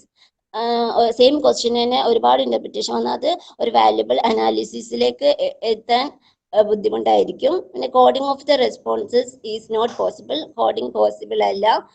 Respondent need more time to answer. ഒരുപാട് time എടുത്തിട്ട് answer ചെയ്യേണ്ടി വരും. More space is required for answer in the question. ഒരുപാട് space വേണം answer ചെയ്യാൻ. Respondents may use different terms for the same concept. Same കോൺസെപ്റ്റിന് തന്നെ different ആയിട്ടുള്ള ടേംസ് ഒക്കെ യൂസ് ചെയ്യും. അടുത്തത് ക്ലോസ്ഡ് എൻഡഡ് ക്വസ്റ്റ്യൻസ് ആണ്. Closed ended questions are best suited for large scale surveys. They are easier and quicker for the respondent to answer as well as for the researchers to interpret. റെസ്പോണ്ടൻസിന് answer ചെയ്യാനും അതേപോലെ റിസർച്ചേഴ്സ്ക്ക് interpret ചെയ്തെടുക്കാനും easy ആയിട്ടുള്ള questions ആണ് closed ended questions. Closed ended questions are provided with a list of acceptable options. A respondent has to pick and choose one or more of these options. Closed-ended questions researchers കുറച്ച് options provide ചെയ്യാൻ അവർക്ക് ശരി തോന്നുന്ന കുറച്ച് options അവർ provide ചെയ്യാൻ ചെയ്യുക. അതിൽ നിന്ന് റെസ്പോണ്ടൻസ് ഓപ്ഷൻസ് പിക്ക് ചെയ്യാണ് ചെയ്യേണ്ടത്. അങ്ങനെ വരുമ്പോൾ റെസ്പോണ്ടൻസ് അവർക്ക് ബെസ്റ്റ് സ്യൂട്ട് ആണ് തോന്നുന്ന ആൻസർ ആണ് അവർ പിക്ക് ചെയ്യുക. പക്ഷെ അത് കറക്റ്റ് ആൻസർ ആയിക്കൊള്ളണമെന്നില്ല. ഇനി ക്ലോസ് എൻഡഡ് ക്വസ്റ്റ്യൻസിന്റെ അഡ്വാൻറ്റേജസ് നോക്കാം. ഫസ്റ്റ് വൺ കോസ്റ്റ് എഫക്റ്റീവ് ആണ്. Answers of the respondents can be compared, പെട്ടെന്ന് കമ്പയർ ചെയ്യാൻ പറ്റും. Easy for respondents to answer, easy ആയിട്ട് ആൻസർ ചെയ്യാൻ പറ്റും. Easy to code and tabulate. Performance of the respondents is more reliable. Researchers can also reliably interpret answers. Sensitive question can be properly answered. Less number of confused answers. Less knowledgeable person can also answer. ഇതൊക്കെയാണ് അതിന്റെ advantage ആയിട്ട് പറയുന്നത്. അടുത്തത് disadvantage of close ended questions. Ideas of researchers are imposed on the respondents. അതായത് ഇവിടെ റിസർച്ചർക്ക് ശരി തോന്നുന്ന കുറച്ച് ഓപ്ഷൻസ് ആണ് അവർ കൊടുക്കുക. അപ്പോൾ അത് എന്താ റെസ്പോണ്ടൻസിനെ മുകളിൽ ഫോഴ്സ് ചെയ്ത് ഇതാക്കാനുള്ള ഒരു ടെൻഡൻസി ഉണ്ട് ക്ലോസ് എൻഡഡ് ക്വസ്റ്റ്യൻസിന്. പിന്നെ less knowledgeable can also answer, അത് അതിൻ്റെ ഒരു ഡിസഡ്വാൻറ്റേജ് ആയിട്ട് പറയുന്നുണ്ട്. It is possible that a respondent get frustrated by not getting the desired option of their choice. റെസ്പോണ്ടൻസിന് അവരുടെ ഡിസൈഡ് ഓപ്ഷൻ കിട്ടിയില്ലെങ്കിൽ അത് അവരെ ഫ്രസ്ട്രേറ്റഡ് ആക്കും. Multiple choices from the researchers may be confusing for the respondents. Multiple choice questions റെസ്പോണ്ടൻസിനെ ചിലപ്പം confused ആക്കും. Answers can be misinterpreted or may not be correct. Close ended ക്വസ്റ്റ്യൻസിന്റെ example പറയുകയാണെങ്കിൽ ഈ സിംഗിൾ ചോയ്സ് ക്വസ്റ്റ്യൻസ് ഉണ്ട്, അതേപോലെ multiple choice questions ഉണ്ട്. അതിൽ single ചോയ്സിൽ ഇപ്പോൾ ജെൻഡർ ചോദിക്കുമ്പോൾ മെയില് ഫീമെയിൽ അങ്ങനെ പറഞ്ഞു കൊടുക്കില്ല, അതാണ് സിംഗിൾ ചോയ്സ് ക്വസ്റ്റ്യൻസ്. അതേപോലെ മൾട്ടിപ്പിൾ ചോയ്സ് ക്വസ്റ്റ്യൻസ് അതിൽ ഒരു എക്സാമ്പിൾ നോക്കുകയാണെങ്കിൽ which of the following computing skills do you have. അപ്പം കുറച്ച് ഓപ്ഷൻസ് നമുക്ക് തരും. Word processing, internet browsing, email, database searching, power point. അങ്ങനെ അതിൽ ഏതാണോ നമുക്ക് ആപ്റ്റ് ചെയ്ത് അത് നമ്മൾ സെലക്ട് ചെയ്യാം, അത് നമ്മൾ ചൂസ് ചെയ്യാം. അതാണ് ക്ലോസ് എൻഡഡ് ക്വസ്റ്റ്യൻസ്. അടുത്തത് പ്രീകോഷൻസ് നോക്കാം. ഒരു നല്ല ക്വസ്റ്റ്യനർ കൺസ്ട്രക്ട് ചെയ്യാൻ ഒരുപാട് പ്രീകോഷൻസ് ഉണ്ട്. Preparation of questionnaire is an art. അപ്പം ഒരുപാട് പ്രീകോഷൻസ് പറയുന്നുണ്ട്, നോക്കാം. First one, use of jargon, slang and abbreviations must be avoided. Local slang, abbreviations അതൊന്നും യൂസ് ചെയ്യാൻ പാടില്ല. പിന്നെ ambiguity, confusion and vagueness have no place in a well constructed questionnaire. Confused ആയിട്ടുള്ള questions നമ്മൾ ചോദിക്കാൻ പാടില്ല.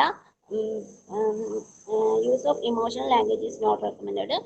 ഇമോഷണൽ ലാംഗ്വേജ് യൂസ് ചെയ്യാൻ പാടില്ല, നാച്ചുറൽ ലാംഗ്വേജ് ആണ് റെസ്പോണ്ടൻസ് കംഫർട്ട് ആക്കുക. അതേപോലെ double barrelled question should be avoided. അതായത് ഒരു ക്വസ്റ്റ്യനിൽ തന്നെ രണ്ട് ക്വസ്റ്റ്യൻസ് കമ്പൈൻ ചെയ്ത് വരുന്ന രീതിയിലുള്ള ക്വസ്റ്റ്യൻസ് ചോദിക്കാൻ പാടില്ല. രണ്ട് ക്വസ്റ്റ്യനും സെപ്പറേറ്റ് ആയിട്ട് തന്നെ ചോദിക്കണം. പിന്നെ leading or loading questions need to be avoided. അതായത് ഡയറക്റ്റ് ആൻസറിലേക്ക് നയിക്കുന്ന ക്വസ്റ്റ്യൻസ്, അതേപോലെ അസംഷൻസ് വരുന്ന ക്വസ്റ്റ്യൻസ് അതൊന്നും ചോദിക്കാൻ പാടില്ല. പിന്നെ the capability of the respondent should always kept in the mind while framing the questionnaire. റെസ്പോണ്ടൻസിന്റെ കാപ്പബിലിറ്റി അനുസരിച്ച് വേണം നമ്മൾ ക്വസ്റ്റ്യനർ കൺസ്ട്രക്ട് ചെയ്യാൻ. അടുത്തത് questions leading to hypothetical situations need not be asked. നമ്മളെ ഊഹിച്ച ആൻസർ പറയേണ്ട ക്വസ്റ്റ്യൻസ് ചോദിക്കാൻ പാടില്ല. പിന്നെ questions about future intentions are not desirable. Future ഇന്റൻഷൻസിനെ പറ്റിയുള്ള ക്വസ്റ്റ്യൻസ് ചോദിക്കരുത്. No question should have double negative. രണ്ട് നോ വേർഡ്സ് വരുന്ന ക്വസ്റ്റ്യൻസ് ചോദിക്കാൻ പാടില്ല. പിന്നെ overlapping or unbalanced responses need to be avoided. പിന്നെ ടു സ്റ്റേറ്റ് പിന്നെ ഹാർട്ടില് പറഞ്ഞത് to state the questions clearly. Questions clear ആയിട്ട് സ്റ്റേറ്റ് ചെയ്യണം. respondents' background, ability, and knowledge must also be considered. Respondents' backgroundും abilityയും knowledgeും ഒക്കെ നമ്മുടെ മൈൻഡിൽ വെച്ചുകൊണ്ട് വേണം നമ്മൾ ക്വസ്റ്റ്യനെയർ കൺസിഡർ ചെയ്യാൻ. Willingness of the respondent must be ensured. അവർ വില്ലിങ് ആണെങ്കിൽ മാത്രമേ അവരെ കൊണ്ട് ചെയ്യിപ്പിക്കുക, അല്ലാണ്ട് അവരെ കൊണ്ട് നിർബന്ധിച്ച് ചെയ്യിപ്പിക്കരുത്. പിന്നെ നേരത്തെ പറഞ്ഞ പോലെ ക്വസ്റ്റ്യൻസ് ക്ലിയർ ആയിരിക്കണം, ക്ലിയർ അല്ലാത്ത ക്വസ്റ്റ്യൻസ് ചോദിക്കരുത്. പിന്നെ പ്രീ ടെസ്റ്റിംഗ് ഓഫ് ക്വസ്റ്റ്യനെയർ നമ്മൾ നേരത്തെ പറഞ്ഞു. ഫസ്റ്റ് നമ്മൾ ഫൈനലായിട്ട് ഡിസ്ട്രിബ്യൂട്ട് ചെയ്യുന്നതിന് മുന്നേ നമ്മളൊന്ന് പ്രീ ടെസ്റ്റ് ചെയ്യും. അത് എന്തെങ്കിലും ഇംപ്രൂവ്മെന്റോ എന്തെങ്കിലും ചേഞ്ചോ ഒക്കെ ക്വസ്റ്റ്യനെയറിൽ വരുത്താനുണ്ടെങ്കിൽ അതിന് വേണ്ടിയിട്ടാണ് പ്രീ ടെസ്റ്റ് ചെയ്യുന്നത്. ബിക്കോസ് ക്വസ്റ്റ്യനെയർ പ്രിന്റ് ചെയ്ത് കഴിഞ്ഞാൽ പിന്നെ അതിലൊരു കറക്ഷൻ വരുത്താൻ പറയുന്നത് അത് ഭയങ്കര എക്സ്പെൻസീവ് ആയിരിക്കും റിസർച്ചർക്ക്. പിന്നെ അതേപോലെ പ്രീ ടെസ്റ്റ് ചെയ്യുമ്പോൾ നമുക്ക് കൺഫ്യൂസിങ് ക്വസ്റ്റ്യൻസ്, ഡിഫിക്കൽട്ട് ക്വസ്റ്റ്യൻസ് ഒക്കെ അനലൈസ് ചെയ്യാൻ പറ്റും. അപ്പോൾ അതനുസരിച്ച് നമുക്ക് വേണമെങ്കിൽ ക്വസ്റ്റ്യനെയർ റീകൺസ്ട്രക്ട് ചെയ്തെടുക്കാൻ പറ്റും. പിന്നെ അടുത്തത് distribution of questionnaire. First in person നമുക്ക് ഡയറക്റ്റ് ആയിട്ട് പേഴ്സണലി കൊണ്ട് കൊടുക്കാം. ഇപ്പോൾ ഒരു ലൈബ്രറിയിൽ യൂസർ സാറ്റിസ്ഫാക്ഷന് പറ്റുള്ള ക്വസ്റ്റ്യനെയർ ആണെങ്കിൽ ലൈബ്രറിയിൽ യൂസേഴ്സ് വരുന്ന ടൈമിൽ അവർക്ക് ഡയറക്റ്റ് ആയിട്ട് നമുക്ക് കൊടുക്കാം. പിന്നെ പോസ്റ്റലായിട്ട് നമുക്ക് സെൻഡ് ചെയ്ത് കൊടുക്കാം. പിന്നെ ത്രോ ഇമെയിൽ, നമുക്ക് അറിയാം email quick, easy, cost effective മെത്തേഡാണ് ഇമെയിൽ കൂടി. പിന്നെ ഉള്ളത് വെബ് ക്വസ്റ്റ്യനെയർ ആണ്. In this method, the questionnaire is put on the website. Whoever come under the purview of the ഇതിൽ വെബ് ക്വസ്റ്റ്യനെയറിൽ ഒരു ടൈം ഫ്രെയിം ഉണ്ടാവും. അതിൻ്റെ ഉള്ളിൽ നമ്മൾ വെബ് ക്വസ്റ്റ്യനെയർ ഫില്ല് ചെയ്യണം. പിന്നെ അതേപോലെ ഈ ക്വസ്റ്റ്യനെയറിന് ഒരു സെറ്റ് ഓഫ് റെസ്പോണ്ടൻസും ഉണ്ടാവും. ഫോർ എക്സാമ്പിൾ, ഇപ്പോൾ ഒരു സർവേ നടക്കുകയാണ്, use of search engines by the central university teachers of India in the field of Indian politics. അപ്പോൾ സെൻട്രൽ യൂണിവേഴ്സിറ്റി ടീച്ചേഴ്സിന് മാത്രമേ ആ വെബ് ക്വസ്റ്റ്യനെയർ അറ്റൻഡ് ചെയ്യാൻ പറ്റുള്ളൂ, അവർക്ക് മാത്രമേ റെസ്പോൺസ് ചെയ്യാൻ പറ്റുള്ളൂ. അതാണ് വെബ് ക്വസ്റ്റ്യനെയർ. അപ്പോൾ അതിൻ്റെ അഡ്വാൻറ്റേജ് പറയാവുന്ന ഒരു വൈഡ് സ്പ്രെഡ് പോപ്പുലേഷന് നമുക്ക് ആൻസേഴ്സ് കിട്ടും. പിന്നെ ഈസി, ഫാസ്റ്റ്, ഇൻഎക്സ്പെൻസീവ് മെത്തേഡാണ്. ഇപ്പോൾ ക്വസ്റ്റ്യൻസ് റോങ്ലി അറ്റൻഡ് ചെയ്ത അല്ലെങ്കിൽ എന്തെങ്കിലും ക്വസ്റ്റ്യൻസ് ഒക്കെ മിക്സ് ആയി പോയാൽ അത് ഓട്ടോമാറ്റിക്കായിട്ട് നമുക്ക് ഡിറ്റക്ട് ചെയ്യാൻ പറ്റും. പിന്നെ അതിൻ്റെ ഡിസഡ്വാൻറ്റേജ് പറയുകയാണെങ്കിൽ ചിലപ്പോൾ സെർവർ ക്രാഷോ അങ്ങനെ ടെക്നിക്കൽ പ്രോബ്ലംസ് ഉണ്ടെങ്കിൽ അതൊരു പ്രോബ്ലം ആയിട്ട് പറയുന്നുണ്ട്. അടുത്തത് advantages of questionnaire method. Advantage പറഞ്ഞാൽ easier and quicker to collect that. നമുക്ക് പെട്ടെന്ന് തന്നെ ക്വസ്റ്റ്യൻസ് പ്രിപ്പയർ ചെയ്തിട്ട് ഇതാക്കാൻ പറ്റുന്ന ഒരു മെത്തേഡാണ്. പിന്നെ direct responses can be obtained. പിന്നെ empirical data can be collected. Cost effective ആണ്. പിന്നെ ഒരു ലാർജ് പോപ്പുലേഷനും നമുക്ക് റെസ്പോൺസസ് കിട്ടും. ഇപ്പോൾ ഇന്റർവ്യൂ ഒക്കെ കുറച്ച് റെസ്പോണ്ടൻസ് മാത്രമേ നമുക്ക് പോയി ഇന്റർവ്യൂ ചെയ്തൊക്കെ എടുക്കാൻ പറ്റൂ. പക്ഷെ ക്വസ്റ്റ്യനെയർ അങ്ങനെയല്ല, ഒരുപാട് ലാർജ് പോപ്പുലേഷന് നമുക്ക് ആൻസേഴ്സ് കിട്ടും. പിന്നെ high rate of response can be generated from educated population. പിന്നെ respondents get a chance to prepare and revise their answers before finally answer in the questionnaire. അപ്പോൾ റെസ്പോണ്ടൻസിന് ക്വസ്റ്റ്യൻസ് അറ്റൻഡ് ചെയ്യുന്നതിൻ്റെ മുന്നേ നമുക്ക് ഒന്ന് ചിന്തിക്കാനുള്ള അല്ലെങ്കിൽ ഒന്ന് റിവൈസ് ചെയ്യാനുള്ള ചാൻസ് കിട്ടുന്നുണ്ട്. അതേപോലെ researchers also get a chance through pretest to revise the final questionnaire. നേരത്തെ പറഞ്ഞ പോലെ പ്രീ ടെസ്റ്റ് ചെയ്യുമ്പോൾ ഒന്നുകൂടി വേണമെങ്കിൽ എന്തെങ്കിലും ചേഞ്ച് ഒക്കെ വരുത്താനുള്ള ഒരു ഇത് കിട്ടുന്നുണ്ട്. പിന്നെ responses are easy to analyse and tabulate. പിന്നെ questionnaire method provides a respondent to express their views on any given topic freely. അവർക്ക് ഒരു സ്പെസിഫിക് ടോപ്പിക്കുമായി ബന്ധപ്പെട്ട് അവരുടെ വ്യൂസ് എക്സ്പ്രസ് ചെയ്യാൻ ഒരു നല്ല മെത്തേഡാണ് ക്വസ്റ്റ്യനെയർ. അടുത്ത ലിമിറ്റേഷൻസ് നോക്കാം. ലിമിറ്റേഷൻ എന്താണെന്ന് വെച്ചാൽ difficult to receive adequate response rate കിട്ടാൻ കുറച്ച് ബുദ്ധിമുട്ടായിരിക്കും. ബിക്കോസ് എല്ലാവരും കറക്റ്റ് ടൈമിൽ ഇത് ഫില്ല് ചെയ്ത് കൊടുക്കണ്ടാവില്ല. അപ്പോൾ കുറച്ച് ബുദ്ധിമുട്ടായിരിക്കും. പിന്നെ reliability of the data can B questioned. നമുക്ക് കിട്ടുന്ന ഡാറ്റ എത്രത്തോളം റിലയബിൾ ആണെന്ന് നമുക്ക് അറിയാൻ പറ്റില്ല. പിന്നെ truthful answer cannot be ascertained. എത്രത്തോളം ശരിയായിട്ടുള്ള ആൻസേഴ്സ് ആണെന്ന് നമുക്ക് പറയാൻ പറ്റില്ല. പിന്നെ it is A time consuming activity. പറയുന്ന പോലെ അത്ര സിമ്പിളായിട്ട് നമുക്ക് ചെയ്യാൻ പറ്റില്ല. ബിക്കോസ് ഒരുപാട് സ്റ്റേജസ് ഉണ്ട്. ഫസ്റ്റ് ക്വസ്റ്റ്യൻസ് പ്രിപ്പയർ ചെയ്യുക, പിന്നെ അത് പ്രീ ടെസ്റ്റ് ചെയ്യുക, പിന്നെ റിവൈസ് ചെയ്യുക, അങ്ങനെ പിന്നെ ഫൈനലായിട്ട് ഡിസ്ട്രിബ്യൂട്ട് ചെയ്യുക, അങ്ങനെ കുറച്ച് സ്റ്റേജസ് ഉണ്ട്. അപ്പോൾ ടൈം കൺസ്യൂമിങ് ആക്ടിവിറ്റി ആണ്. പിന്നെ incomplete answers also cause problem during analysis stage.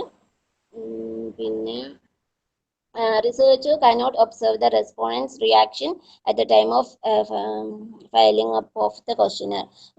അപ്പോൾ ക്വസ്റ്റ്യനെയർ റെസ്പോണ്ടൻസ് ഫില്ലപ്പ് ചെയ്യുമ്പോൾ അവരുടെ ഫേഷ്യൽ എക്സ്പ്രഷൻ നമുക്കറിയാൻ പറ്റില്ല. പിന്നെ the questions can be wrongly interpreted which can affect the analysis. wrong answers analysis ചെയ്തെടുക്കാൻ ബുദ്ധിമുട്ടായിരിക്കും. പിന്നെ assumptions of the researchers for certain things may prove opposite to the respondents perception. റിസർച്ചേഴ്സിന്റെ അസംഷൻസും അതേപോലെ റെസ്പോണ്ടൻസിന്റെ view, അവരുടെ പെർസെപ്ഷനും ചിലപ്പോൾ entirely different ആയിരിക്കും. പിന്നെ complex word questions also affects poor results. Complex word ആണെങ്കിൽ അധികം റെസ്പോൺസ് നമുക്ക് കിട്ടില്ല. പിന്നെ ക്വസ്റ്റ്യനെയർ ബയാസ്ഡ് ആവാനുള്ള ചാൻസ് ഉണ്ട്. Verification of the accuracy of the responses received from questionnaire might be difficult. അപ്പോൾ നമുക്ക് കിട്ടിയ ഡാറ്റ എത്രത്തോളം അക്യുറേറ്റ് ആണെന്ന് നമുക്ക് അറിയാൻ ബുദ്ധിമുട്ടായിരിക്കും. പിന്നെ potential respondents may become discouraged by getting ill prepared questionnaire. അപ്പോൾ ഒരു മോശമായിട്ടുള്ള ക്വസ്റ്റ്യനെയർ, അത്ര നല്ല ക്വസ്റ്റ്യനെയർ കിട്ടിയില്ലെങ്കിൽ അത് റെസ്പോണ്ടൻസിനെ നന്നായിട്ട് റെസ്പോണ്ട് ചെയ്യുന്ന റെസ്പോണ്ടൻസിനെ അവർ ഡിസ്കറേജ് ആക്കാൻ ചാൻസ് ഉണ്ട്. അപ്പം അതൊക്കെയാണ് ക്വസ്റ്റ്യനെയറിലെ മെത്തേഡിൽ പറയുന്നത്.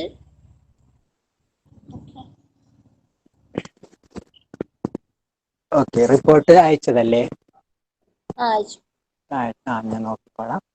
പിന്നെ ഇതില് പുതിയ കുട്ടികളൊന്ന് ശ്രദ്ധിക്കുക. ഇപ്പൊ ഇതില് ക്വസ്റ്റ്യനെയർ എന്ന് പറയുന്നത് നിങ്ങൾ ചെയ്യേണ്ടതാണ്. ഇനിയിപ്പോ പ്രൊജക്ട് ചെയ്യാൻ പോകുന്ന സമയത്ത് നമ്മുടെ ടോപ്പിക് എന്താണോ അതിനനുസരിച്ചുള്ള ക്വസ്റ്റ്യനെയർ നമ്മൾ ചെയ്യേണ്ടതാണ്. അപ്പോൾ ഈ പറഞ്ഞ കാര്യങ്ങളെല്ലാം നമ്മൾ ആലോചിക്കേണ്ടതാണ്.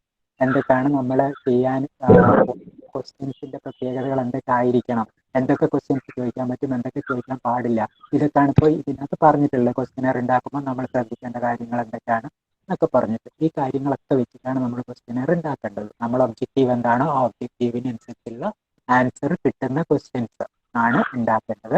അപ്പോൾ ഈ ചാപ്റ്റർ നിങ്ങൾ ശരിക്കും പഠിച്ചു വെക്കേണ്ടതാണ്. ക്വസ്റ്റ്യനെയർ ഒക്കെ ഉണ്ടാക്കുന്ന സമയത്ത് ഇതൊക്കെ അനുസരിച്ച് വേണം ഉണ്ടാക്കാനായിട്ട് കേട്ടോ. അപ്പൊ അതൊക്കെ ഒന്ന് ശ്രദ്ധിക്കുക. ആരാണ്? റിസർച്ച് അല്ലേ? റിസർച്ച് അല്ലേ എടുക്കാൻ പോകും?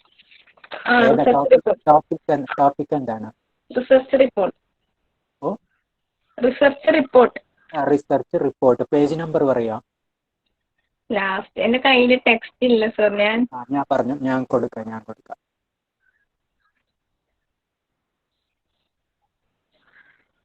285 ആയിരിക്കും. ലാസ്റ്റ് ചാപ്റ്റർ അല്ലേ? Last chapter. അതെ 285 യൂണിറ്റ് 18ലാണ് കേട്ടോ. പുതിയ കുട്ടികൾ അത് നോക്കുക. യൂണിറ്റ് 18ലാണുള്ളത് റിസർച്ച് റിപ്പോർട്ട്. ഓക്കെ, എടുത്തോളൂ. റിസർച്ച് എന്ന് പറയുന്നത് നമ്മളിപ്പോൾ ഓൾറെഡി പഠിച്ചു കഴിഞ്ഞു. റിസർച്ച് എന്ന് പറയുന്നത് നാച്ചുറൽ ഫിനോമിനെ പറ്റിയോ അല്ലെങ്കിൽ മെറ്റീരിയലിനെ പറ്റിയോ സോഴ്സിനെ പറ്റിയോ ഒരു ഇൻവെസ്റ്റിഗേഷൻ ആണ് റിസർച്ച് എന്ന് പറയുന്നത്. അതിനെ പറ്റിയുള്ള report, research report is a final product of a research. അതായത് ഒരു റിസർച്ചിന്റെ ഫൈനൽ പ്രൊഡക്റ്റിനെയാണ് റിസർച്ച് റിപ്പോർട്ട് എന്ന് പറയുന്നത്. ഈ report must be constructed from systematically collected and organised materials. Organised മെറ്റീരിയൽസിനും സിസ്റ്റമാറ്റിക്കലി കളക്ട് ചെയ്ത ഇൻഫർമേഷൻസിന്റെയും ഭാഗമായിട്ടാണ് ഈ റിസർച്ച് റിപ്പോർട്ട് പ്രിപ്പയർ ചെയ്യുന്നത്. അതായത് ഒരു റിസർച്ചിന്റെ ലാസ്റ്റ് പ്രൊഡക്റ്റ് ആണ് റിസർച്ച് റിപ്പോർട്ട് എന്ന് പറയുന്നത്. അതിൽ വരുന്ന പ്രിലിമിനറീസ് വരുന്നുണ്ട്. ഔട്ട്ലൈൻ എന്ന് പറയുന്നത് the research outline must necessarily B conveyed enough about the study. ഇത് ഔട്ട്ലൈൻ എന്ന് പറയുന്നത് ഒരു റിസർച്ച് റിപ്പോർട്ടിന്റെ റിസർച്ചിന്റെ ഒരു ഔട്ട്ലൈൻ എന്താണോ അതിൽ വരുന്നത് എന്നതിനെ പറ്റിയുള്ള ഔട്ട്ലൈൻ പ്രൊവൈഡ് ചെയ്യും. അതാണ് ഔട്ട്ലൈനിൽ പറയുന്നത്. പിന്നെയുള്ളത് പ്രിലിമിനറീസ്. ഇത് റിസർച്ചിന്റെ ഡീറ്റെയിൽഡ് ഇൻഫർമേഷൻ പ്രൊവൈഡ് ചെയ്യും. അതായത് ഫസ്റ്റ് പേജിൽ പ്രൊവൈഡ് ചെയ്യുക ടൈറ്റിൽ. ഈ ടൈറ്റിൽ എന്ന് പറയുന്നത് ക്രിസ്പ് ആയിരിക്കണം, കൺസിസ്റ്റന്റ് ആയിരിക്കണം, എക്സ്പ്രസീവ് ആയിരിക്കണം, സെൽഫ് എക്സ്പ്ലനേറ്റീവ് ആയിരിക്കണം. പിന്നെ വരുന്നതാണ് acknowledgement. Acknowledgement are expression of thanks who helped and assisted authors in research work. അതായത് താങ്ക്സ്, റിസർച്ച് വർക്കിനെ ഓതേഴ്സിന് സഹായിച്ചത് ആരൊക്കെയാണോ അവർക്കുള്ളൊരു താങ്ക്സ്. പിന്നെയുള്ളത് എക്സ്ക്ലൂസീവ് സമ്മറിയാണ്. അതിൽ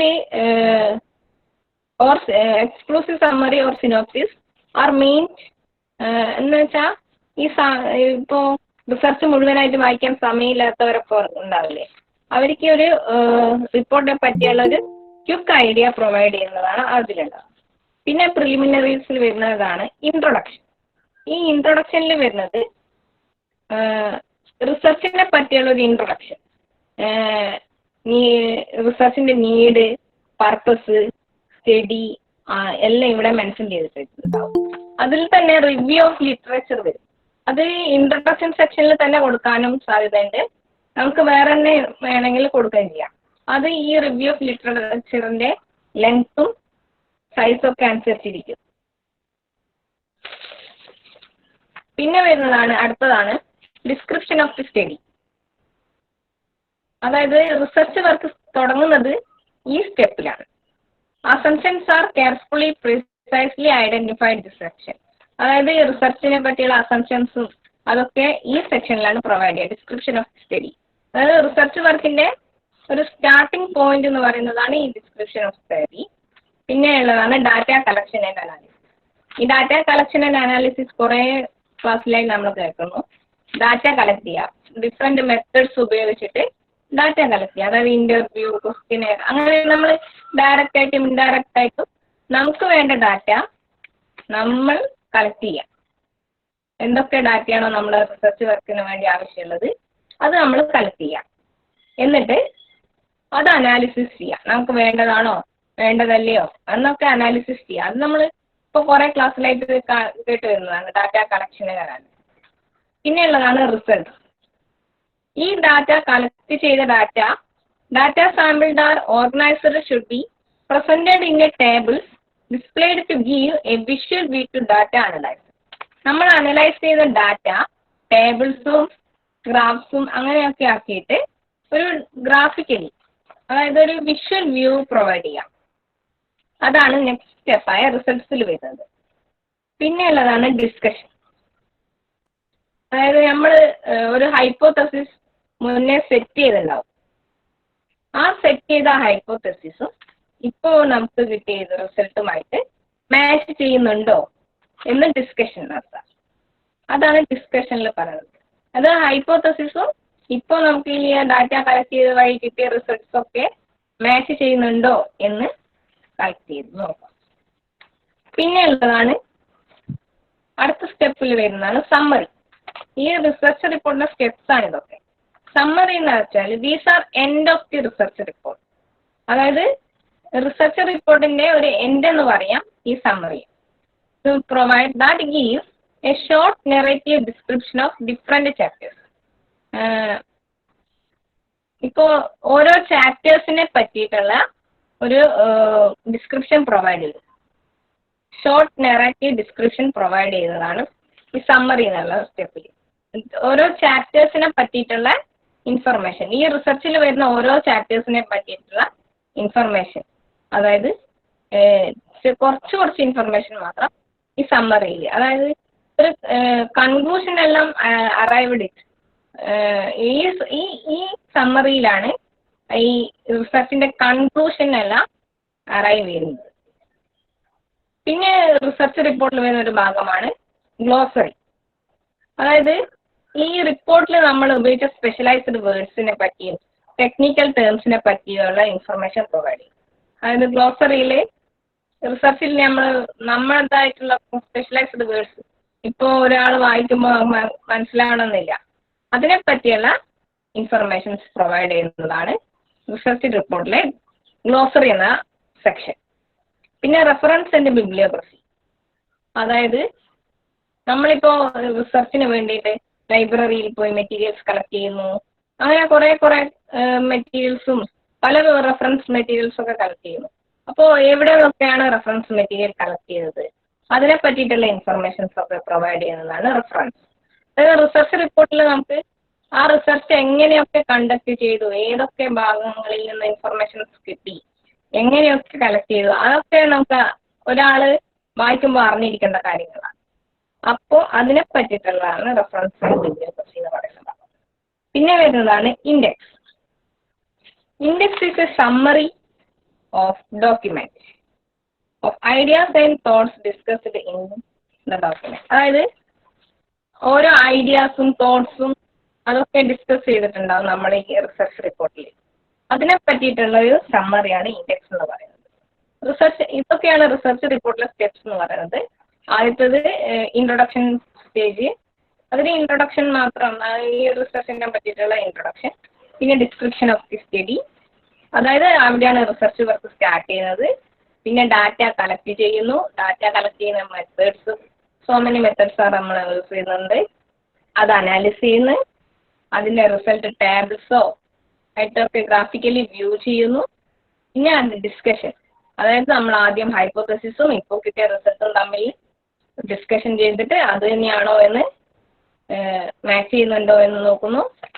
പിന്നെ സമ്മറി എന്ന് വെച്ചാൽ ഡിസ്ക്രിപ്ഷനെ പറ്റി നമുക്ക് കിട്ടിയ റിസൾട്ട് ഒരു കൺക്ലൂഷൻ, അതാണ് ഈ സമ്മറിയിൽ പറയുന്നത്. പിന്നെ ഗ്ലോസറി, അതിലുപയോഗിച്ച വേർഡ്സിനെ പറ്റിയിട്ടുള്ള ഇതൊക്കെ പ്രൊവൈഡ് ചെയ്യുന്നു, ഇൻഫർമേഷൻസ് പ്രൊവൈഡ് ചെയ്യുന്നു. പിന്നെ റെഫറൻസ്, എന്തൊക്കെ റെഫറൻസ് മെറ്റീരിയൽ നമ്മൾ യൂസ് ചെയ്തിട്ടുണ്ടെന്ന് മനസ്സിലാക്കാൻ സഹായിക്കുന്നു. പിന്നെ ഇൻഡെക്സ് എന്ന് പറയുന്നത് സമ്മറി, തോട്ട്സ്, ഐഡിയാസ് അതൊക്കെ പ്രൊവൈഡ് ചെയ്യുന്നതിനെ പറ്റിയിട്ടുള്ളതാണ്. ഇതൊക്കെയാണ് റിസർച്ച് റിപ്പോർട്ടിൽ ഡിഫറെന്റ് സ്റ്റേജസ് ആയിട്ട് വരുന്നത്. റിസർച്ച് റിപ്പോർട്ട് എന്ന് പറയുന്നത് final product of a research ആണ്. അതായത് നമ്മളെ റിസർച്ചിന്റെ എല്ലാം റിസർച്ച് റിപ്പോർട്ട് അത് സബ്മിറ്റ് ചെയ്താൽ മാത്രമല്ലേ നമ്മൾ റിസർച്ച് കംപ്ലീറ്റ് ചെയ്യും. അപ്പോൾ അത് റിസർച്ച് റിപ്പോർട്ട് കംപ്ലീറ്റഡ് വർക്ക് ചെയ്യണമെങ്കിൽ ഇത്രയും സെക്ഷൻസിലൂടെ നമ്മൾ കടന്നു പോകണം. ഇത്രയും സെക്ഷൻസ് മറ്റൊരാൾ ചെയ്തത് കോപ്പി അടിക്കാൻ ഒന്നും പാടില്ല. അപ്പോൾ ഇതാണ് റിസർച്ച് റിപ്പോർട്ടിൽ പറയാനുള്ളത്. സർ ഓക്കെ റിപ്പോർട്ട് അയച്ചതാണോ? ആ റിപ്പോർട്ട് അയച്ചു. ശരി. ഇനി അക്കാഡമിക് ലൈബ്രറി എടുക്കാനുണ്ടോ? ഉണ്ട് സാർ. എനിക്ക് അക്കാദമിക് ലൈബ്രറിയിൽ കിട്ടിയ ടോപ്പിക്കേ ക്രൈറ്റീരിയ ഫോർ കളക്ഷൻ ഡെവലപ്മെന്റ് ആണ്. പക്ഷെ ടെക്സ്റ്റിൽ എവിടെയും ഇല്ല. ഉണ്ടാവുമല്ലോ, ക്രൈറ്റീരിയ ഫോർ കളക്ഷൻ ഡെവലപ്മെന്റ് അല്ലേ അക്കാഡമിക് ലൈബ്രറിയിൽ കളക്ഷൻ ഡെവലപ്മെന്റിന്റെ ക്രൈറ്റീരിയ അതുണ്ടാവുമല്ലോ. കളക്ഷൻ ഡെവലപ്മെന്റ് എന്താന്നൊക്കെ ഉണ്ട്. പിന്നെ സെലക്ഷൻ ഓഫ് ബുക്സ് ഉണ്ട്. അതിലേതാ അതിൽ നമ്മൾ എന്ത് ക്രൈറ്റീരിയ വെച്ചിട്ടാണ് നമ്മൾ അക്കാഡമിക് ലൈബ്രറിയിലേക്ക് ബുക്ക് വാങ്ങിക്കേണ്ടതെന്നുള്ള കാര്യം പറയുന്നില്ലേ? അതിൽ പ്രീക്വിസിറ്റ്സ് ഓഫ് കളക്ഷൻ ഡെവലപ്മെന്റ്, അതിന്റെ കുറച്ച് തിയറീസ് ഒക്കെ പറയുന്നില്ലേ? ഇപ്പൊ ഡ്യൂയി പറഞ്ഞിട്ടുള്ള ഒരു തിയറി, അതുപോലെ ഡ്രറി എന്ന് പറഞ്ഞ ആള് പറഞ്ഞിട്ടുള്ള തിയറീസ് ഒക്കെ പറയുന്നില്ലേ? അതൊക്കെയാണ് പറയേണ്ടത്. അത് വെച്ചിട്ടാണ് നമ്മൾ കളക്ഷൻ ഡെവലപ്മെന്റ് നടത്തേണ്ടത്. ഞാൻ ക്ലാസ് കഴിഞ്ഞിട്ട് ഞാനൊന്ന് നോക്കട്ടെ ഇനി അതിൽ എന്തുണ്ടോ എന്നുള്ളത്. 12:30 കഴിഞ്ഞിട്ടൊന്ന് നോക്കട്ടെ, എന്നിട്ട് ഞാൻ വിളിച്ച് പറഞ്ഞുതരാം എന്താണെന്നുള്ളത്. അങ്ങനെ സംശയം ഉണ്ടെങ്കിൽ അത് നോക്കൂ. അതിലുള്ളത് ടോപ്പിക്ക് മാത്രമാണ് ഞാൻ കൊടുത്തത്. ഒന്ന് നോക്കൂ ഏതായാലും. പിന്നെ ഇനി അത് റെഡി ആയിക്കോളൂ. ഏതായാലും അത് വായിച്ചു നോക്കൂ. ഇല്ലെങ്കിൽ ഞാൻ ക്ലാസ് കഴിഞ്ഞിട്ടൊന്ന് പറഞ്ഞുതരാം കേട്ടോ. പിന്നെ പുതിയ കുട്ടികൾ അത് റിപ്പോർട്ടിന്റെ ചാപ്റ്റർ ഏറ്റവും ലാസ്റ്റ് ആണ്. നമ്മൾ റിസർച്ച് കംപ്ലീറ്റ് ചെയ്ത് കഴിഞ്ഞിട്ട് ലാസ്റ്റ് നമ്മൾ ഇത്രയും കാലം ചെയ്ത് കഴിഞ്ഞത് മുഴുവനും മറ്റേ റിപ്പോർട്ടാക്കി മാറ്റുന്നതാണ്. അതിന് നമ്മൾ എന്തൊക്കെ ചെയ്യണം എന്നുള്ളത് മാത്രമാണ് അവിടെ പറയുന്നത്. പിന്നെ ഒരു ഏതൊക്കെ രീതിയിൽ ഇപ്പൊ നമ്മൾക്ക് വായിക്കാനല്ല, റിപ്പോർട്ട് നമ്മൾ ഉണ്ടാക്കുന്നത് നമുക്ക് വായിക്കാനല്ല, മറ്റുള്ളവർക്ക് വായിക്കാനാണ്. അതുകൊണ്ട് മറ്റുള്ളവർ ഏത് വിധത്തിലുള്ള ആളും ആവാം, നല്ല എഡ്യൂക്കേറ്റഡ് ആവാം, എഡ്യൂക്കേഷൻ ഇല്ലാത്തവരാവാം. അപ്പൊ അതിനനുസരിച്ച് അവർക്ക് വായിക്കാൻ പറ്റുന്ന രീതിയിൽ ഏറ്റവും സിമ്പിൾ ആയിട്ടുള്ള രീതിയിൽ റിപ്പോർട്ട് തയ്യാറാക്കണം എന്നാണ് അതിന്റെ കണ്ടന്റ് ആയിട്ട് പറയുന്നത്. പിന്നെ അതിന്റെ സ്റ്റെപ്സ് അത് ചോദിക്കാറുണ്ട് സാധാരണ. റിപ്പോർട്ട് ചെയ്യുന്നതിന്റെ സ്റ്റെപ്സ് എന്തൊക്കെയാണ് റിപ്പോർട്ടിൽ ഉണ്ടായിരിക്കേണ്ടത്. അപ്പൊ നിങ്ങൾ പ്രോജക്റ്റ് നിങ്ങൾ ചെയ്ത് കഴിഞ്ഞിരുന്നെങ്കിൽ ഈ പേപ്പർ ഒരു വിഷയമല്ലായിരുന്നു, അതൊക്കെ നിങ്ങൾക്ക് ഓട്ടോമാറ്റിക്കലി എഴുതാൻ പറ്റുന്നു. അപ്പൊ നിങ്ങളാരും ചെയ്ത് കഴിഞ്ഞിട്ടില്ലല്ലോ, അതുകൊണ്ട് ഇതൊക്കെ നിങ്ങൾ ഇപ്പൊ തന്നെ പഠിച്ചിട്ട് റെഡിയാക്കി വെക്കാനാണ് സാധാരണ ചോദിക്കാറുള്ളത്. റിപ്പോർട്ടിന്റെ സ്റ്റെപ്സ് അതിലെന്താ കണ്ടന്റ് അത് ഡ്രാഫ്റ്റ് ചെയ്യാനാണ് പറയുക സാധാരണ. നോക്കാം. പിന്നെ ഇനി ആരെങ്കിലും റിസർച്ച് എടുക്കാൻ ബാക്കിയുണ്ടോ? റിസർച്ച് മെത്തേഡ്സിൽ ഇനി ആരെങ്കിലും എടുക്കാൻ ബാക്കിയുണ്ടോ? പുതിയ കുട്ടികളിൽ ഇപ്പൊ 2 പേര് മാത്രം, കാവ്യ ശ്രീധരനും ഫർഹാനും മാത്രമാണ് റിസർച്ച് മെത്തഡോളജിയിൽ സെമിനാർ ഇപ്പൊ എടുത്തു കഴിഞ്ഞിട്ടുള്ളത്. വേറെ ആരും ഒരാളും കൂടെ ഉണ്ടെന്നാണ് എനിക്ക് തോന്നുന്നത്, പക്ഷെ അത് ആരാണ് ഇതുവരെ കിട്ടിയിട്ടില്ല കേട്ടോ. അങ്ങനെ ഉണ്ടോ ആരെങ്കിലും? ഇനി ആരെങ്കിലും ഈ കൂട്ടത്തിൽ ഇപ്പൊ പ്രസന്റ് ആയവരിൽ ആരെങ്കിലും ഇനി റിസർച്ച് മെത്തേഡ്സ് എടുക്കാനുണ്ടോ? ഇല്ല എന്ന് എനിക്ക് തോന്നുന്നു. പഴയതിലും ഇനി ആരും വന്നവരിലാരും ഇനി പഴയതിലും ഇല്ല എന്നാണ് തോന്നുന്നത്. അങ്ങനെയാണെങ്കിൽ റിസർച്ച് നമുക്ക് ഇവിടെ ക്ലോസ് ചെയ്യാം. പിന്നെ പുതിയ കുട്ടികൾ ഒരു കാര്യം ശ്രദ്ധിക്കുക, നമ്മൾ കഴിഞ്ഞ ക്ലാസ്സിൽ 103ന്റെ കുറച്ച് കാര്യങ്ങൾ പറഞ്ഞിട്ടുണ്ടായിരുന്നു. ഇപ്പൊ നമ്മൾ കുറച്ച് എടുത്തു കഴിഞ്ഞപ്പോൾ അധികമൊന്നും എടുക്കാനില്ല. അക്കാഡമിക് ലൈബ്രറി ചെറിയ ചെറിയ ടോപ്പിക്കുകൾ വേഗം തീരാനുള്ള ചാൻസ് ഉണ്ട്. അങ്ങനെയാണെങ്കിൽ ഉച്ചയ്ക്ക് ശേഷം നമുക്ക് ചിലപ്പോൾ കുറച്ച് സമയം കിട്ടിയേക്കും. കഴിഞ്ഞ ക്ലാസ്സിൽ ഞാൻ കുറച്ച് നോട്ടൊക്കെ തന്ന് ബാക്കി വെച്ചിട്ടുണ്ടായിരുന്നു, അത് നമുക്ക് ഉച്ചയ്ക്ക് ശേഷം കംപ്ലീറ്റ് ആക്കാം. അപ്പൊ ഇത് അറിയാത്തവരുണ്ടെങ്കിൽ നിങ്ങളൊന്ന് അറിയിക്കണം കേട്ടോ. പുതിയ കുട്ടികൾ ഇപ്പൊ എല്ലാവരും ഈ ഗ്രൂപ്പിലില്ലല്ലോ, വേറെ എലക്റ്റീവ് ആയവരൊന്നും ഉണ്ടാവില്ല. അപ്പൊ നിങ്ങൾ അതൊന്ന് പറയുക. ഉച്ചയ്ക്ക് ശേഷം നമുക്ക് ടൈം കിട്ടിയ 103യിലുള്ള ബാക്കി കാര്യങ്ങൾ ഞാൻ പറഞ്ഞു കേട്ടോ. അപ്പൊ ഇനി നമ്മൾ അക്കാഡമിക്കിൽ എടുക്കാൻ പോവാണ്. അക്കാഡമിക് ലൈബ്രറിയിൽ പഴയതിൽ എടുക്കാൻ റെഡിയിൽ ആരെങ്കിലും ഇപ്പൊ ഉണ്ടെങ്കിൽ എടുത്തോളൂ. ശരി, ഇപ്പൊ പിന്നെ എടുത്തോളൂ. റെഡി ആണെങ്കിൽ എടുത്തോളൂ, കുഴപ്പമില്ല. ടോപ്പിക് എന്ന് പറയൂ.